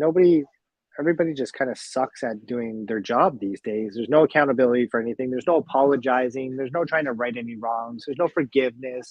There's none of that. There's no trying to be better. It's just like, oh, I shit the bed and see ya. I'm gonna. That's one of the reasons that I'm not on any particular political team, because to me, they're, regardless of what team you're talking about, it's not like any of them are actually, like, to me, like actually caring about people anymore and or like you said, suffering the consequences when they make mistakes ever, regardless of what political party we're talking about.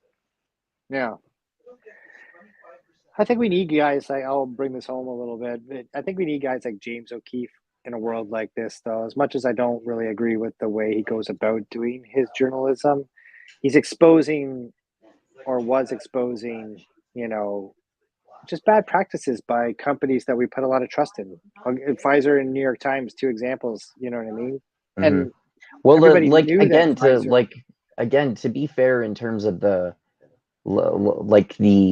Pfizer thing, I don't remember whether I even said earlier in this chat or when we were talking about it before, that because James O'Keefe has selectively edited stuff out of context and before to misinterpret it in disingenuous ways, I'm skeptical that everything that was supposedly exposed with this guy who worked for Pfizer is exactly the way it appears to be.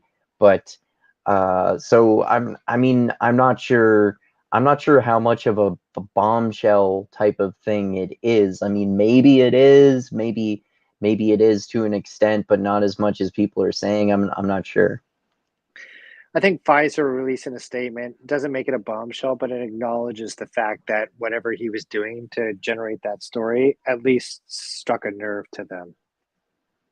Yeah, and that could be true.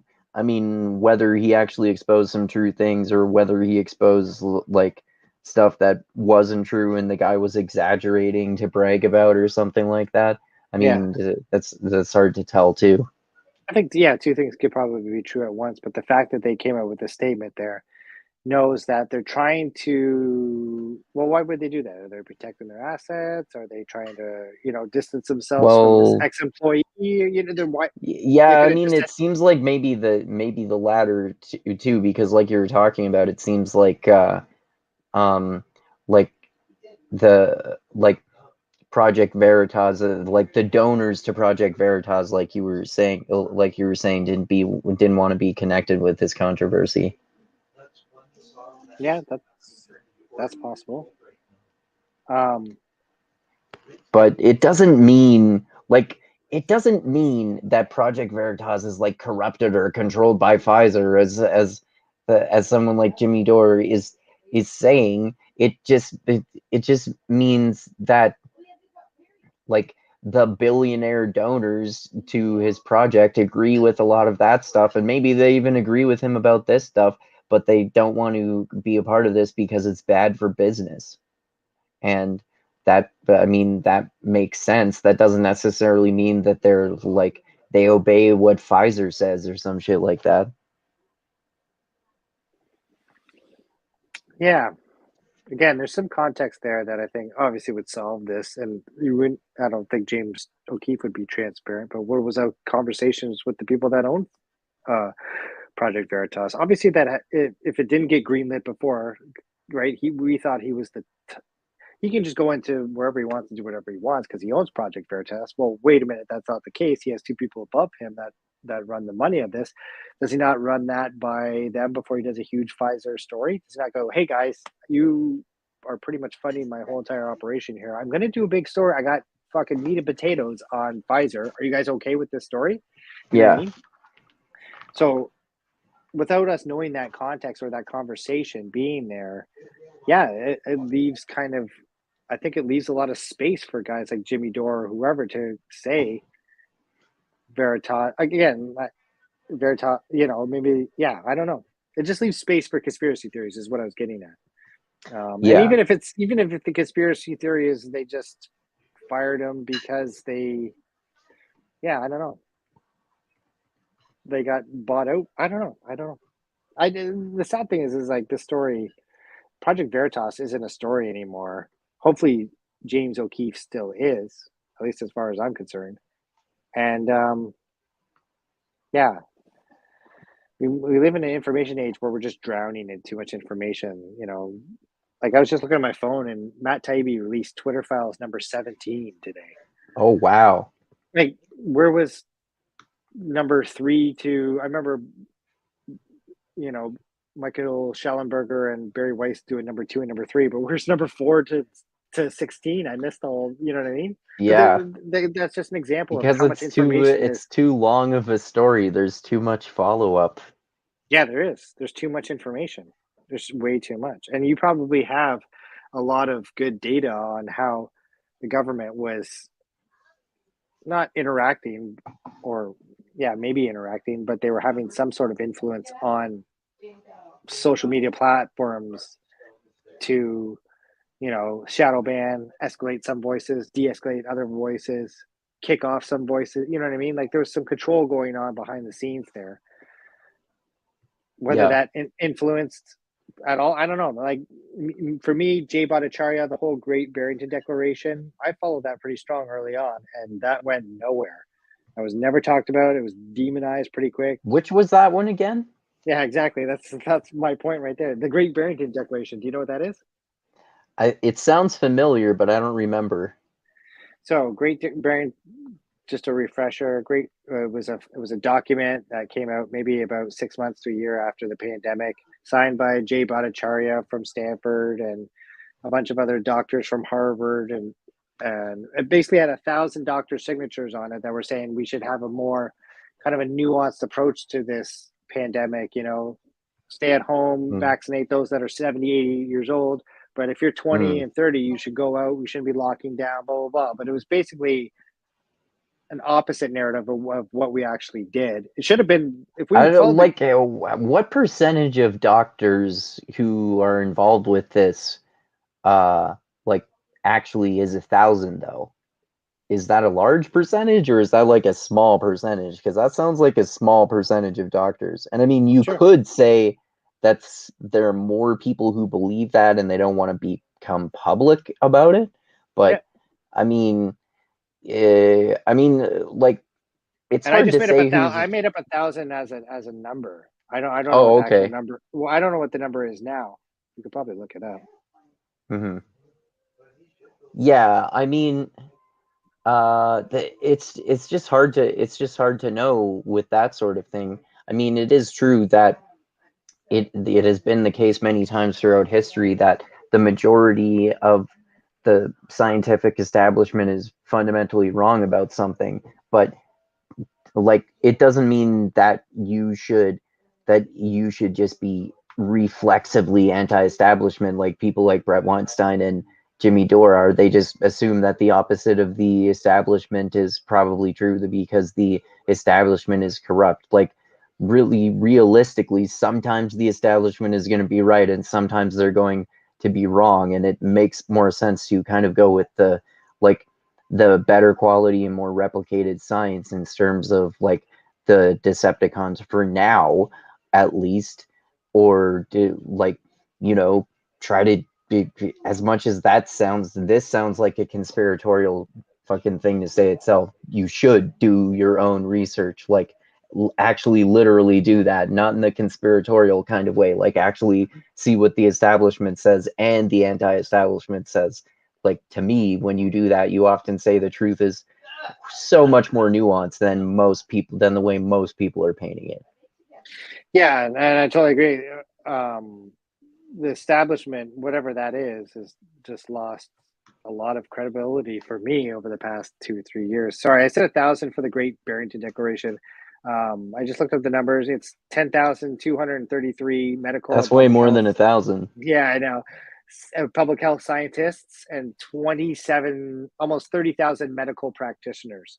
So you have 40,000 doctors or people that work in the medical field that signed on to the Great Barrington Declaration, and nobody ever heard of it. Where did you hear about it? I heard about it early on because it got banned from Twitter. And I was like, what is that all about? And then I read into it, and other people like Bhattacharya and who was the other guy? There was about 5 or 6 doctors that were just not banned from Twitter, but they were silenced. And yeah, they were saying reasonable stuff, man, and get vaccinated. But silence, I can't believe I'm forgetting that term, but shadow banned or something like that. Shadow banned, yeah. So if you look up Jay Bhattacharya on Twitter, I think it was Twitter files number 1, 2, or 3, but that's what that was about. Twitter files, let's say number 4 with Barry Weiss. The 4th one that she released was pretty much about how all the doctors that were saying the opposite of what you should do during COVID were shadow banned, silenced, or they were just put limits on to what their reach was getting out to the public. Great Barrington Declaration is a perfect example. That's weird though, because I've seen all kinds of YouTubers who are criticizing they're huge anti-vaxxers or vaccine hesitant people like Jimmy Dore and Brett Weinstein. Gotcha. So, I mean, they've got millions of they have millions of followers easily collectively between the two of them. Between Jimmy Dore and Brett Weinstein? Yeah. Yeah, so there are various points on during COVID though, where it's not something that I was like, oh, I can't believe he said that though. So it doesn't affect me either way. Jimmy Dore, I pay attention to still, and I still pay attention to Brett Weinstein. I was never dismissive of anybody during COVID. I'll take your points as valid, but I want to see. Well, I mean, I've just become more dismissive of them since I've actually done like somewhat more research than I used to. Again, like neither of us are experts, but since I researched it more than I used to, I'm more skeptical of like what guys like these guys are saying. Gotcha. Okay. That's fair, man. I mean, for me, I'm going to, I've been following this guy, Theo Jordan, for the past couple of months, and yeah, he's really good on COVID, but like, and I get it. This sounds ridiculous because it's like, you got CNN, ABC, NBC, all these establishment places that you go to news sources right now and say, hey, this is where I'm getting my information from. But some of these people that are on Twitter that are anonymous have really, been saying all along all the stuff that was once conspiracy theories have now become true. I think that's an exaggeration, though. Really, like the one I can think of is maybe lab leak theory. What else other than that? That has come true.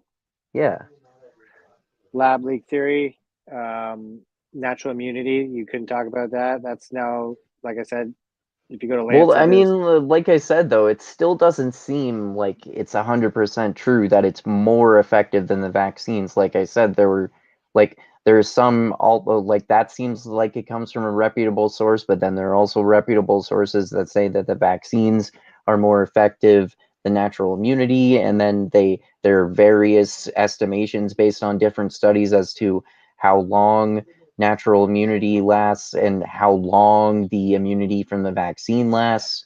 So, I mean, it's hard to say. Yeah, it's hard to say. I didn't go through the whole Lancet article myself. All I know is that the people that I pay attention to that have been, that I trust in my algorithm, or I'm even, I'm in my own bubble, right? These people are saying that this Lancet article pretty much confirms that, yeah, natural immunity is either better or equal to vax immunity, which wasn't the case a year ago.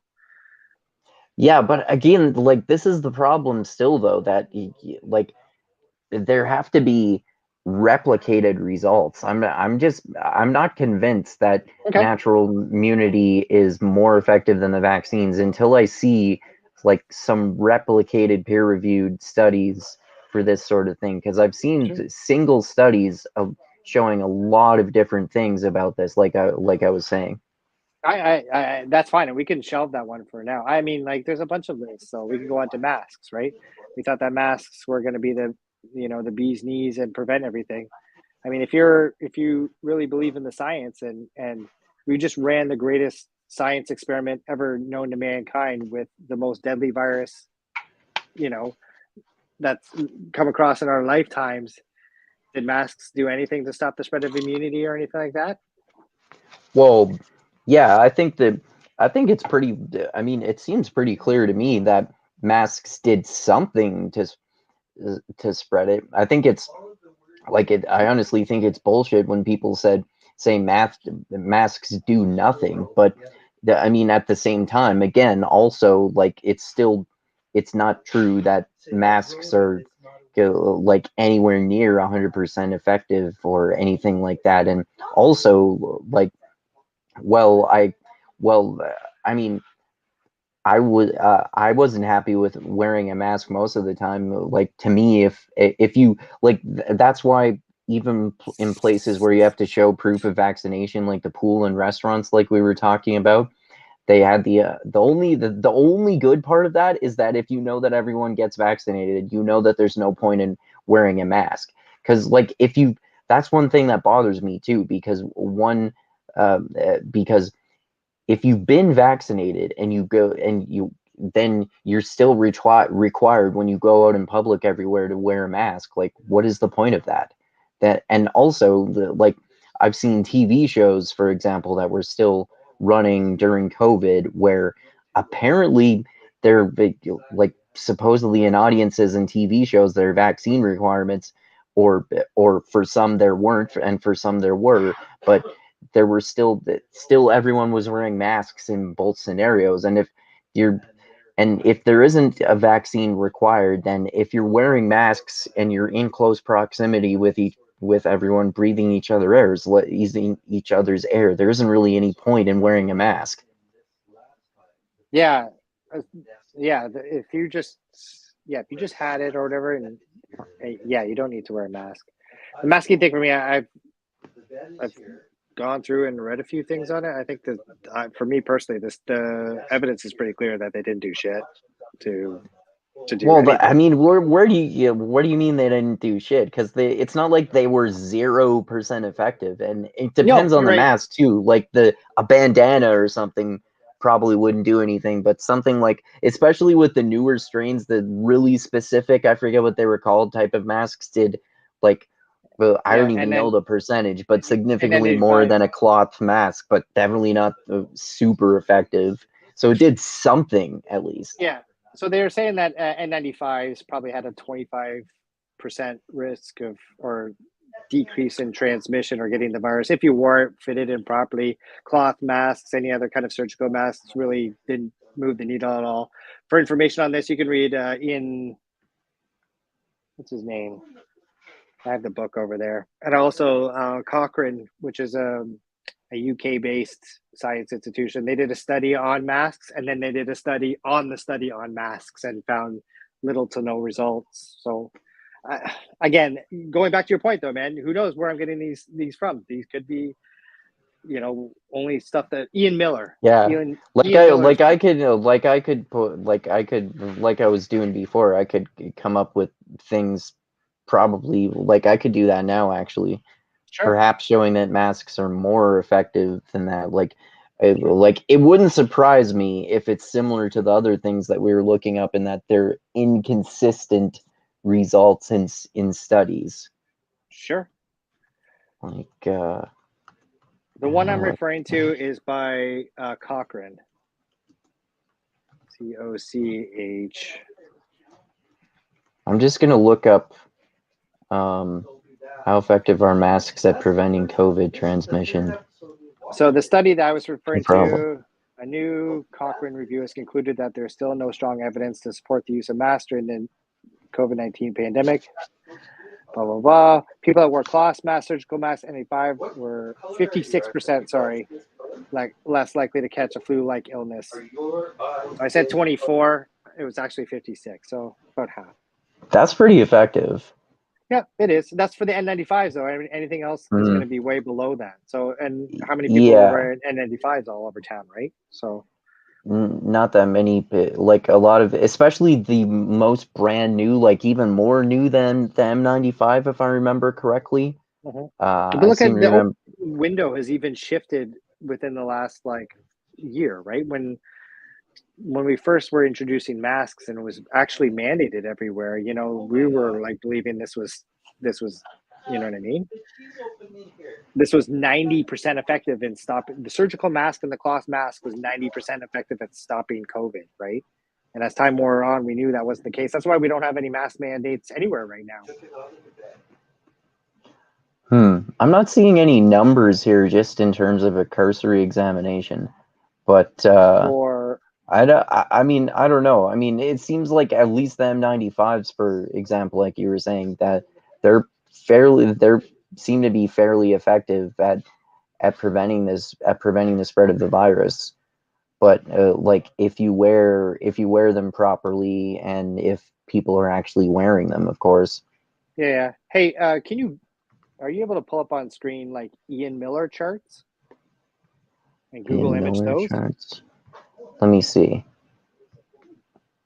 Because that's what did it for me. As soon as I saw these charts for me and Miller, I was like, oh, okay, yep, that's it. I wouldn't use one thing to form your opinion on it. No, he does what Ian Miller charts. No, sorry, he does a meta-analysis. So what he's doing is he's getting data from Ryerson and Rational Ground and Climate Depot and Principal Scientific and all these other places, and then he's compounding that data together. Who is this guy? He's just some random guy that is good at data. I think he is a computer programmer, but early on during the COVID pandemic, people like Tom Woods, Michael Malice were having him on the podcast to talk about his charts. Yeah, I don't know, this is the same thing too.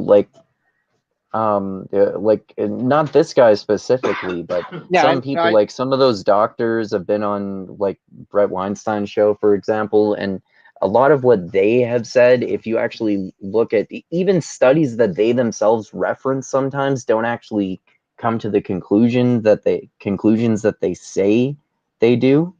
Yeah. So I just I'm as not trusting of anti-establishment sources as I am of establishment sources. I'd say I'm equally skeptical of both. Yeah, whereas I'm not trustworthy of any establishment sources whatsoever anymore, due to just being corrupted either financially or through just the university system somehow, and more opposed to independent researchers and voices, as long as they all align, right? Once the narrative starts going all over the place, then it's hard to keep track of where the facts are. But if I'm following 10 people on Twitter and they all say Marilyn Monroe died today, then Marilyn Monroe died today, right? If I follow 20 people on Twitter and half of them are saying Marilyn Monroe died today, and some of them are saying she died 3 years ago, and some of them are saying she's, she never existed and was an alien, then I've got no correct information from all 20 of those Twitter follows, and I don't have good data. But I don't, NBC, ABC, any of those sources, I can't. They've just fucked up and they manipulate the data so that they're presenting it to you like, hey, here's the facts, but they're leaving out all the context of everything else. Do you know what I mean? A lot of the I'm time. interested to read this book to see what I think. Ian Miller? Yeah. Yeah, have a look. There's a book about it apparently called Unmasked. Yeah. I read it again.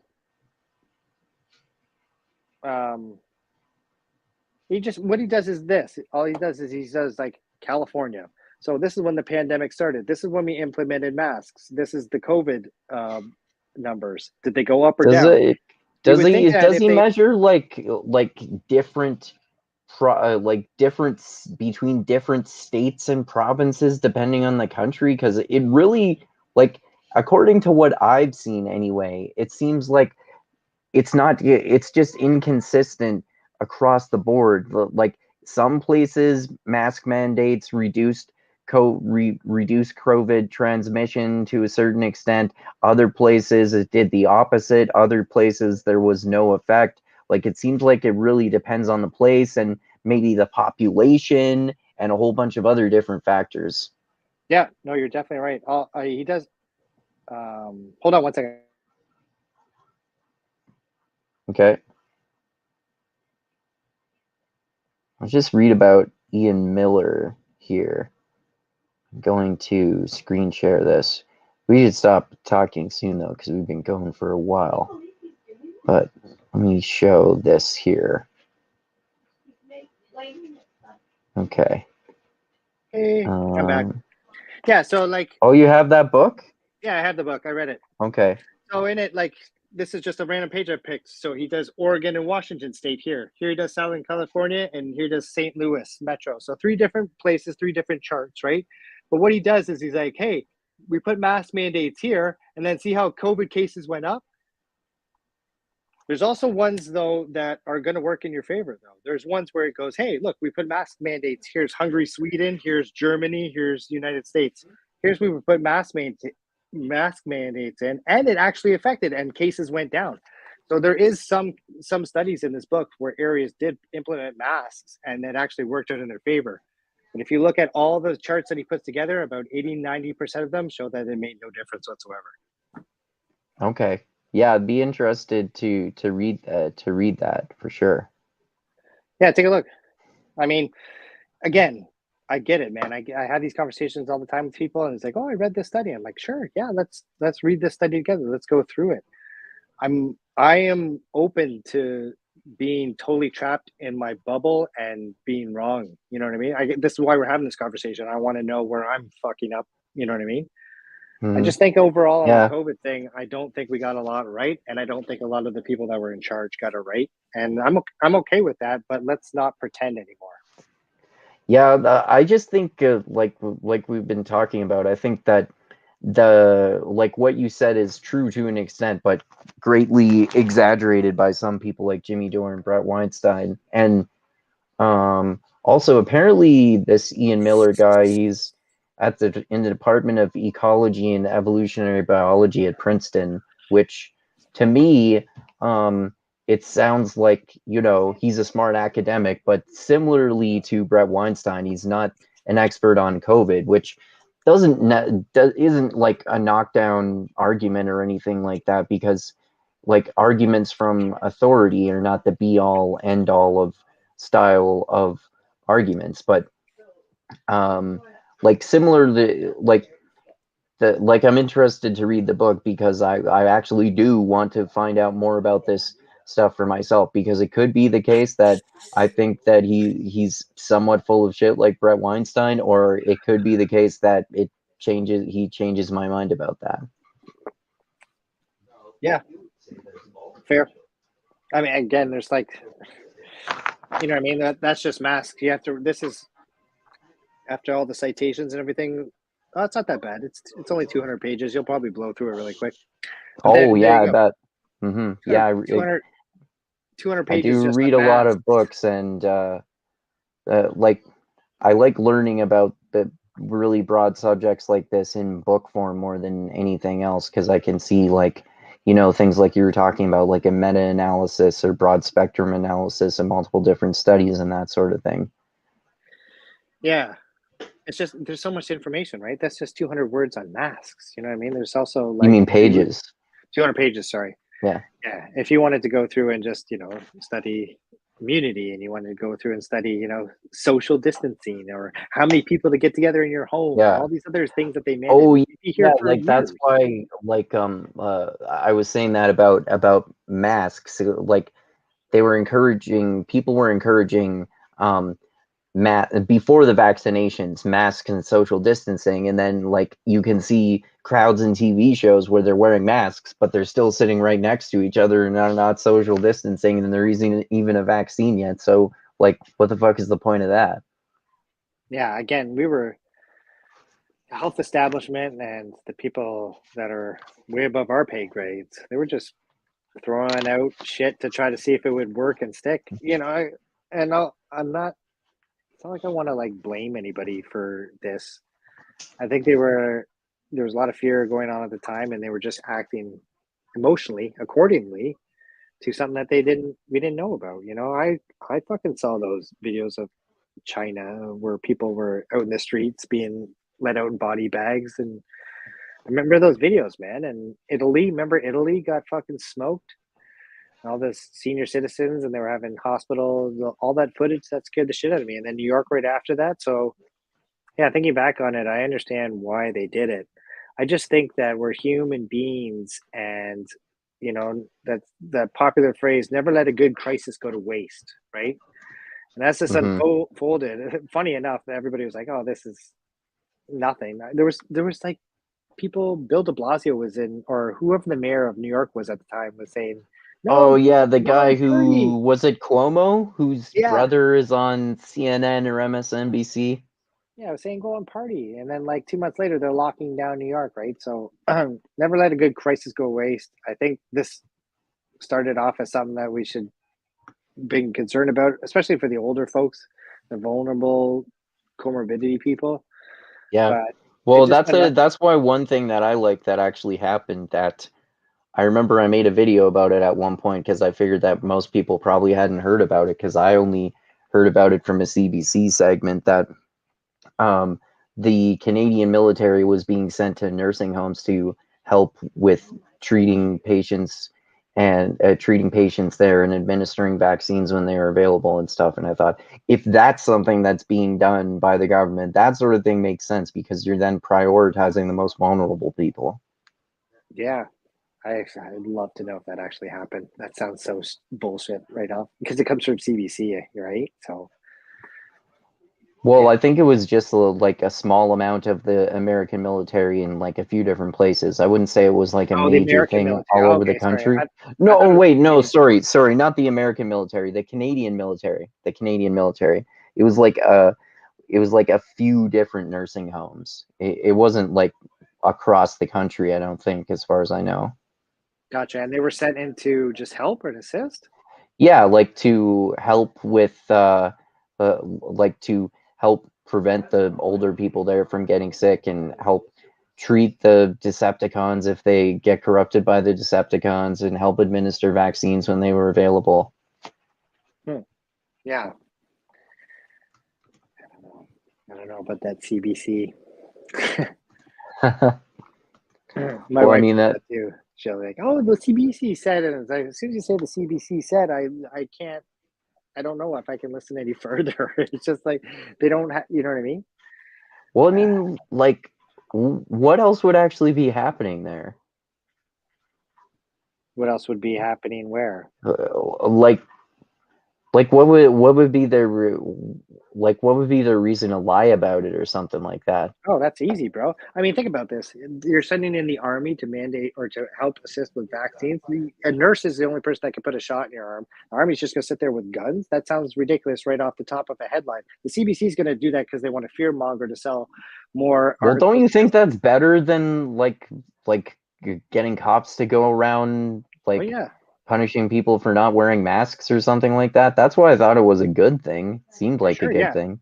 No, yeah, if that actually happened, I just don't think it ever happened. I don't think you might have had maybe one town where maybe 2 army people went in there and helped with shots, but I don't think across Canada we were sending in the military in every senior citizen home to help assist it because we were just. Oh yeah, well, like I said, I don't think that claim was even being made though. I don't. I think they were highlighting it like a few examples, not as if it was even close to the majority of things like happening in the majority of places rather.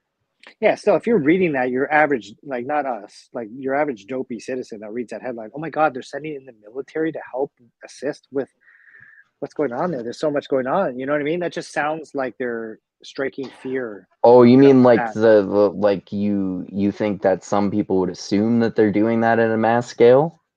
Yeah, or like, you know what I mean? Like this pandemic is so bad that we've had to send in the army to help our senior citizens because there's so many bodies there. There's so many people, that need shots. We gotta do something, right?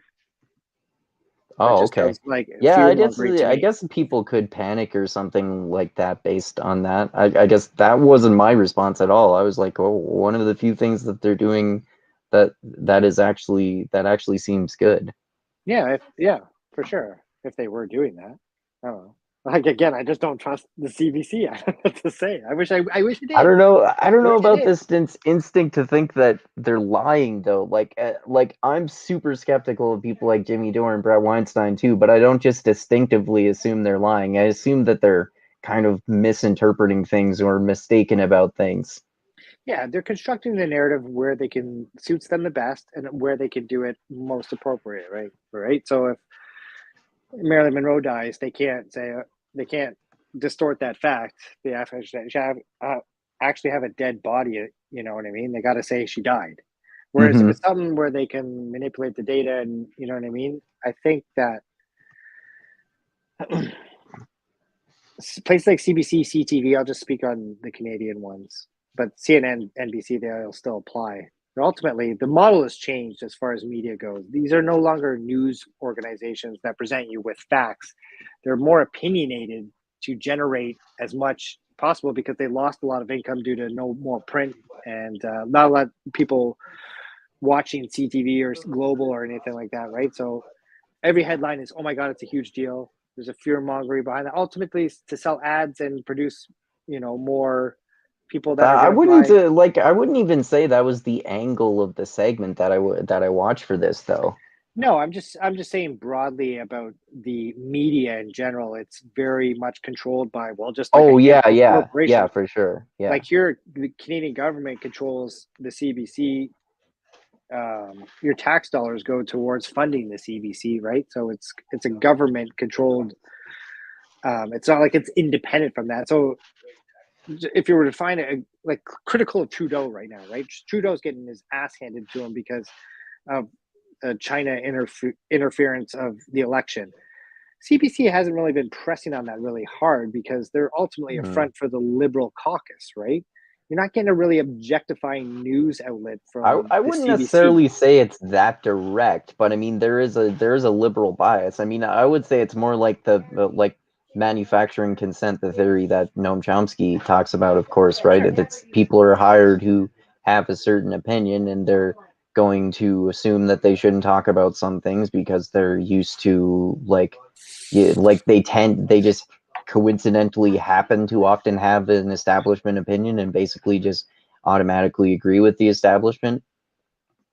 No, I think there's only a certain avenue that they can work within there, and you're right. There's a bias there. That's it, though. That's the crux of why they're not transparent, right? When you have a bias, they're protecting you. You can't be 100% transparent. It's like if I worked for Pepsi, right?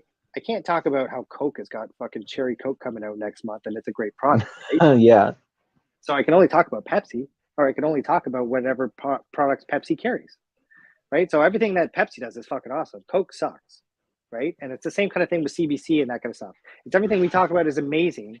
It's everything that Rebel News and True North or any independent journalist or Fox or any other narrative is going to, whoever the other side is. You know what I mean? It's only like us, when you pay attention to both sides and you put them together, you know what's going on. But out of what's going on, 90% of that is complete bullshit these days. I would say like you were saying, and like both you and Dusty were saying the last time we talked too, that kind of almost pretty much kind of regardless of what source you're talking about, the only one you can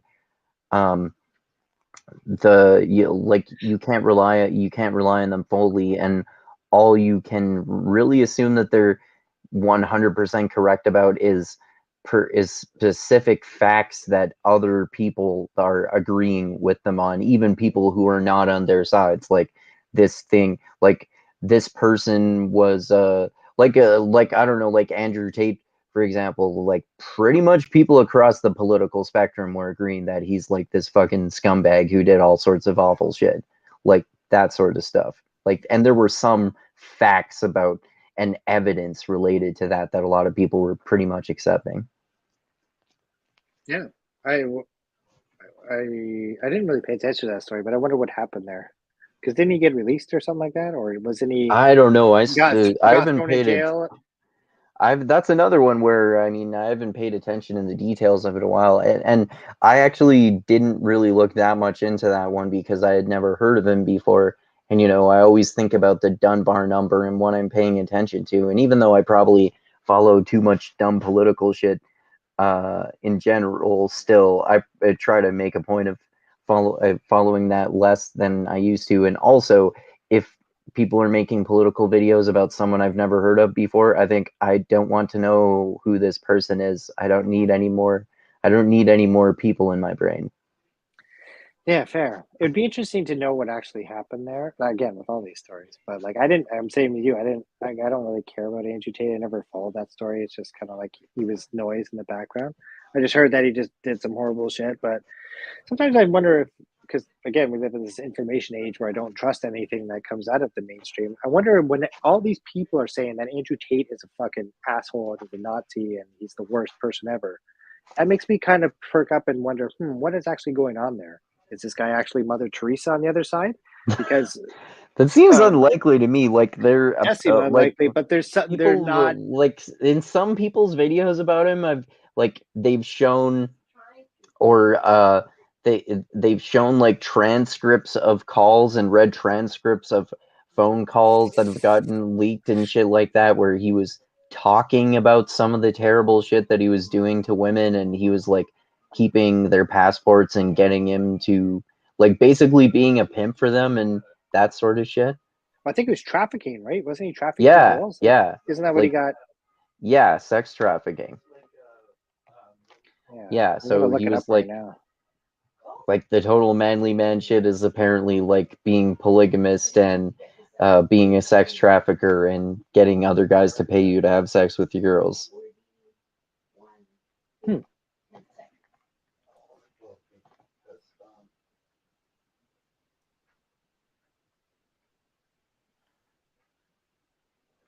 Okay, what are you looking up there?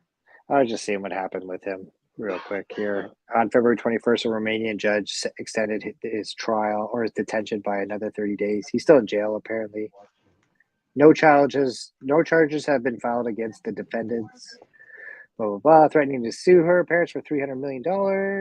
So, yeah, he did some horrible shit. I don't know what it is, but it's what I'm getting at there is like, yeah, if they're saying that he murdered like 10 people, maybe he just beat the shit out of 2 or something. You know what I mean? Like he still did probably horrible stuff, but really what the main this is definitely gonna be a clip part right here. Chris defends Andrew Tate. Yeah, I don't even know. Like he was just like I don't even know. He was a UFC guy, wasn't he? Like I don't know why he was famous. Is what I was trying to say. Oh yeah, I think mixed martial arts. Yeah, he was some sort of MMA guy. Yeah, but didn't he become a millionaire and like a? I think he got. I think he, didn't he get famous for all of his like manosphere shit? Yeah, I don't know. I thought that was how he had eventually become rich and famous from all of his like men's rights, red pill, manosphere shit. Yeah. Yeah, I don't know. Yeah, I mean, if half of what I've heard about it is true, it sounds like he's a fucking awful scumbag either way. Yeah, for sure. Yeah, I'd agree with that. I mean, I'm not defending Andrew Tate. I just I would take whatever. Like I'm even just looking at the articles here, right? Like I've gone from so right in front of me on Google, it says Andrew Tate arrested, serious jail time, Bitcoin seized. That's by crypto. Forbes says Andrew Tate detained in Romania for 3rd month. BBC says Andrew Tate influencer appeal against detention rejected by blah blah blah. CBC says Andrew Tate wanted to turn women into slaves. You see the hyperbole difference between the other headlines I read you and the CBC there? So that's what I mean when it comes to like how ridiculous they are with the reporting. I don't know. I mean, best case scenario to me sounds like he was a polygamist and literally a pimp and was literally prostituting his women out to men, but they were possibly doing it willingly. I mean, it's hard to know. I mean, it sounds like it was not consensual, which is why it was sex trafficking, but I don't know. Yeah, I don't know either, and we won't know the story. And honestly, yeah, we spent too much time on it already. It's not even worth the time that we spent talking about him. Yeah, like in the 10 years from now, who's even going to remember that guy? No, yeah, for sure. Yeah. All right. Anyway, we've been talking for like 2 hours. So we're talking for way longer than I thought, but we had a really detailed and nuanced and important conversation, I think. So yeah, I think we should probably end it here about now, if that's cool with you. The video's like pretty much almost exactly done anyway. Yeah, that's cool. All right. Well, yeah, thanks for talking with me, man. This is always fun. And yeah, let's talk about some other political topic or book or something like that. Maybe I'll see if I can find a copy of that book and we can do like a book chat about that or another one too, or talk about another documentary. And sometimes we can include Dusty again too. And then also we're going to do that chat with him on Inception sometime soon as well. So yeah, thanks for talking, man. Thanks for watching, everyone. Hope you appreciated our nuanced and respectful conversation, even when we were disagreeing. It's really important to be able to do that sort of thing, I think. And I think we do a really good job of it, so that's good. And share this everywhere. Subscribe to the channel. Click the like button. Click the bell to be notified when I come out with new videos. Next podcast is probably going to be totally different from this type of one. ideally either tomorrow or Sunday, finally do that chat with Dusty about that movie called Fat Man, in which Mel Gibson plays a badass killer Santa Claus, and the elves end up manufacturing weapons for the U.S. military. So that's pretty awesome movie that we will be discussing. And yeah, check out my Patreon page too, and the link is in the description as always. And check out Chris's music on Spotify and on your YouTube channel, Christopher James. Yep. And yeah, anything else you want to say before we end it there? No. Yeah. Thanks for again. All right. Yeah, always fun, man. And yeah, let's figure out something else to talk about sometime in next week or in the next couple of weeks or something like that. Yeah, for sure. Sure, we could talk about like some other political stuff, or a book or a movie we can decide on, or something, or a book or a documentary rather. Yeah. There's so much going on right now. Yeah, definitely. Like you said, the news cycle moves super fast. Yeah. All right. Well, thanks again, man, and thanks again, everyone, for watching. And like I always say, I love you all. Keep being the tiny beam of light that shines through the almost impenetrable darkness in the universe. And most importantly, always remember this: the funk cures all, and groove is in the heart. And I think that I really don't trust James O'Keefe and think he's not very reputable. But I mean, it's possible. It's possible that you're right, Chris, and he's more of an honest actor than I think, and he's maybe maybe this Pfizer shit is more of a big deal than I think it is. But yeah, tell us what you think about our opinions in the comments, which one of us you agree with more, and try to be more like us and not be a dick about it. So, because that's always much more fun than to just be dicks to people, because I won't talk to you if you're a dick about it. So, all right. Thanks again, everyone, and adios until next time. Keep having mindgasms. Groove is in the heart, and the funk cures all. All right. Bye. Adios until next time.